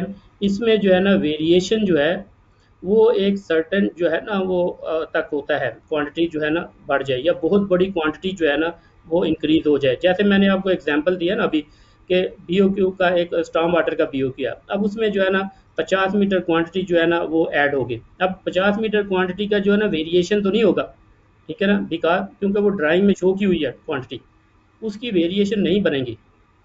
वेरिएशन क्यों नहीं बनेगी? वो already that is included in the contract documents, और टेंडर डॉक्यूमेंट्स में भी वो इंक्लूड है। वेरिएशन का जो मतलब है कोई भी जो है ना इंस्ट्रक्टेड वेरिएशन जो है एज पर फिडक जो है, जब हम देखते हैं कि इंस्ट्रक्टेड वेरिएशन जो है ना उसको ट्रीट किया जाता है। अब वो जो है ना मसलन जैसे कि उसमें फिटिक में क्वांटिटी बहुत ज़्यादा इंक्रीज़ होगी। इंक्रीज से मतलब ये है कि आपने एक जो है 100 मीटर का एक रोड बनाना है, ठीक है। अब आपने 50 मीटर का एक और रोड बनाना है, अब वो टोटली डिफरेंट चीज़ है, ठीक है ना। अब 100 मीटर की क्वांटिटी और 50 मीटर का, अब वो ऑलमोस्ट 50% इंक्रीज कर गई, तो वो अगर क्लाइंट इंस्ट्रक्ट करता है उसके हिसाब से तो वो एक वेरिएशन होगा जो कि इंस्ट्रक्ट किया जाएगा, उसके हिसाब से जो है ना वो वेरिएशन। हाँ, छोटी मोटी क्वांटिटी जो है ना सम टाइम आता रहता है इसमें रीमेजर कॉन्ट्रैक्ट में, कोई क्वांटिटी ऊपर चली गई, कोई नीचे चली गई, सम टाइम जो है ना डेप्थ बैंड जो है वो इंक्रीज कर जाती है, क्वांटिटी थोड़ी सी कुछ डिक्रीज कर जाती है, तो वो ऑलमोस्ट एक बैलेंस ही हो जाता है। ठीक है, बट वही वही बात वही है कि वो ड्राइंग में ऑलरेडी आपके कॉन्ट्रैक्ट में इंक्लूड होता है, तो इसलिए उसका वेरिएशन जो है वो नहीं बनता। अच्छा सर, इसका ओके इसके जी, इसके रिलेटेड मेरा ये ख्याल क्वेश्चन है। Sorry question sir. क्लियर हो गया होगा आंसर। सर इरफान साहब, क्वेश्चन का थोड़ी सी क्लैरिफिकेशन चाहिए थी। जी जी बोले। सर, इसकी किस हद तक है कि कितनी क्वांटिटी कितने परसेंट इंक्रीज हो जाए या डिक्रीज हो जाए तो उसका वेरिएशन आर्डर हम क्लेम कर सकते हैं? देखें, ये फिडिक 1987 जो होता है उसमें ये बिल्कुल क्लियर है, ठीक है ना। बाकी ये डिपेंड करता है आपके कॉन्ट्रैक्ट के ऊपर, क्लाइंट ने आपके कॉन्ट्रैक्ट डॉक्यूमेंट में क्या लिखा हुआ है, ठीक है। अब मैं एक प्रोजेक्ट पे जो है ना वो काम कर रहा हूँ, वहाँ पे जो है ना ये इस तरह की कोई कैप नहीं है, ठीक है। अब पिछला एक प्रोजेक्ट था, मैंने वो किया, वहाँ पे 20% था, तो भाई 20% से अगर ये इंक्रीज हो जाएगा इन सर्टन केसेस, तो then it would be variation, ठीक है। It depend project to project जो है ना, ये डिपेंड करता है। जी नेक्स्ट क्वेश्चन है एक, what if the contract is design and build lump sum contract, how the contractor will bid such projects? हाँ, Design and ये build lump sum contract. Design and lump sum contract. अब ये totally जो है, अब ये जो है ना ये एस्टिमेशन का जो है वो क्वेश्चन है, ठीक है। डिज़ाइन एंड बिल्ड जो है ना ये प्रोजेक्ट का जो रूट है ना वो डिज़ाइन एंड बिल्ड है, और उसके साथ जो है ना टाइप ऑफ कॉन्ट्रैक्ट जो है वो क्या कहते हैं, लमसम है। अब डिज़ाइन एंड बिल्ड जो है ना ये लमसम भी हो सकता है और ये रीमेजर भी हो सकता है, ठीक है। डिज़ाइन एंड बिल्ड का मकसद तो यही है कि आपने जो है ना डिज़ाइन भी करना है और इसको कंस्ट्रक्शन भी करना है, दैट इज तो बहुत जो है ना कंट्रैक्टर की रिस्पॉन्सिबिलिटी है, ठीक है। तो अब उसमें अब ये है कि क्वेश्चन ये है कि आपने कैसे उसको बिड करना है, ठीक है। अब ये तो जो है ना टोटली एस्टिमेशन का क्वेश्चन है कि कैसे उन्होंने करना है। उसमें नॉर्मली तो जो है अगर हम इसको दो हिस्सों में डिवाइड करें, पहला तो डिज़ाइन है, फिर उसके बाद जो है उसका कंस्ट्रक्शन है। अब कंस्ट्रक्शन का तो नॉर्मल है, ये हमें पता है कि किस तरह से उसको जो है ना बिड किया जाता है। अगर आपके पास ड्राइंग स्पेसिफिकेशन और सारे टेंडर डॉक्यूमेंट्स आ गए हैं, तो आपने उसके साथ जो है ना कैसे उसको रेट्स कैलकुलेट करने हैं। नॉर्मल ये होता है कि लेबर प्लांट मटेरियल जो है ना वो कैलकुलेट किए जाते हैं, उसके ऊपर कंट्रैक्टर जो है ना अपना मार्कअप या परसेंटेज ओवरहेड एंड प्रॉफिट डालता है, फिर उसके बाद अपने जो है ना रिस्क वगैरह जो अगर उसने इंक्लूड करना है तो वो डालता है, तो वो उसकी एक प्राइस निकाल होता है। सेम लाइक जो है ना अगर डिज़ाइन भी उसके अंदर इंक्लूड है, तो उसके डिज़ाइन की जो कास्ट उसके ऊपर आएगी डेफिनेटली। अगर उसके पास इन हाउस कैपेबिलिटी है डिज़ाइन की, तो वो डिज़ाइन का जो है ना उसको पता मेरे इतने इंजीनियर जो है ना यहाँ पे लगेंगे, डिज़ाइन इंजीनियर, मुझे सर्वेयर चाहिए, मुझे जो है ना ऑटो कैड वाला चाहिए, मुझे बिम वाला आदमी चाहिए, ये आदमी चाहिए, तो उस हिसाब से जो उसकी वो जो है ना वो ले लेते हैं, कास्ट कैलकुलेट कर लेते हैं। और सेम लाइक अगर उसने जो है ना आउटसोर्स जो है ना डिज़ाइन करवाना है, ठीक है, तो वो डिज़ाइन जो है ना आउटसोर्स करवा लेगा, तो वो उनसे कोटेशन ले लेगा कंट्रैक्टर कंसल्टेंट से, जो कि डिज़ाइन कंसल्टेंट होते हैं, और उनके अपनी जो कंस्ट्रक्शन की प्राइस है उसमें वो डाल के तो उसको वो कोट कर सकते हैं। फैज साहब, अगला सवाल जाहिद साहब का, इन lump sum contract is bill of quantity indicates in a lump sum contract is quantity indicated in the bill of quantity is less the show as per IFC drawings, then can it be claimed or not? ये I think जो हमने पहले जो है discuss किया था ना, जो ड्राइंग क्वांटिटी है ना वो बेस होती है लमसम कॉन्ट्रैक्ट में, या आईएफसी जिसको आप बोल रहे हैं ना, इशूड फॉर कंस्ट्रक्शन ड्राइंग, वही आपकी क्वांटिटी जो है ना वो बेस होती है पेमेंट के लिए। बीओक्यू की क्वांटिटी जो है ना वो इंडिकेटिव क्वांटिटी होती है जो कंसल्टेंट ने बनाया होता है, ठीक है ना। अगर उसमें कम या ज़्यादा है at the time of tendering, जब एडजस्टमेंट पेज उसमें डाला जाता है, सपोज हम इसी एग्जांपल को अगर हम लेते हैं, ठीक है, क्लाइंट बीओक्यू में 100 है, किसी भी लीनियर मीटर है किसी आइटम का क्वांटिटी, ठीक है। अब उसमें जो है ना ड्राइंग के हिसाब से 110 हो गया। अब क्या कंट्रैक्टर क्या करेगा, वो 10 मीटर जो है ना एडजस्टमेंट पेज में जाके 10 मीटर की क्वांटिटी ई डाल के उधर, और रेट जो उसने कैलकुलेट किया है तो उसको जो है ना वो उसकी टोटल अमाउंट बना देगा। अब वाइस वर्सा इसमें क्या होगा, अगर 90 मीटर क्वांटिटी है उसमें, ठीक है, तो वो क्या करेगा, 90 मीटर में जो है ना 10 मीटर उसका क्वांटिटी कम हो गया अभी, तो 10 मीटर क्वांटिटी जो है ना एडजस्टमेंट पेज में माइनस के साथ जाके उधर वो जो है ना वो डिडक्ट कर देगा उसमें अपनी टोटल प्राइस में से। ठीक है, it's clear now? I think it's fair enough. अगर भाई किसी का क्वेश्चन नहीं। जी मेरे ख्याल में इरफान साहब टाइम भी काफ़ी हो रहा है, मेरे ख्याल में क्वेश्चंस काफ़ी इंटरेस्टिंग आए। फैयाज साहब first of all thank you so much. एक चीज़ मजीद जो आपने सवाल के जवाब दिए वो काफ़ी इंटरेस्टिंग थे और काफ़ी नॉलेजेबल थे। एक जो हमारे एक दोस्त थे उन्होंने सवाल पूछा था कि ये BOQ का जो लमसम के लिए कैसे बनेगा डिज़ाइन एंड बिल्ड के अंदर, तो मैं उनको फर्दर थोड़ा सा इसमें क्लियर कर दूं कि यूजुअली जो कॉन्ट्रैक्टर होगा डिज़ाइन एंड बिल्ड का वो अपना BOQ प्रिपेयर करता है, क्योंकि जाहिर बात है उसने उसके ऊपर जो है वो टेंडर डॉक्यूमेंट जमा करने होते हैं, तो वो अपना BOQ बनाएगा, पूरा ब्रेकडाउन बनाएगा, उसके बाद तमाम डिटेल्स होंगी। बट वो जो पेमेंट टर्म्स होंगे या जो बिड करेगा वो डिपेंड करता है कि क्लाइंट की रिक्वायरमेंट्स क्या है। तो हो सकता है कि वो माइलस्टोन्स बेसिस के ऊपर भी हो सकती हैं और परसेंटेज बेसिस के ऊपर भी हो सकती हैं।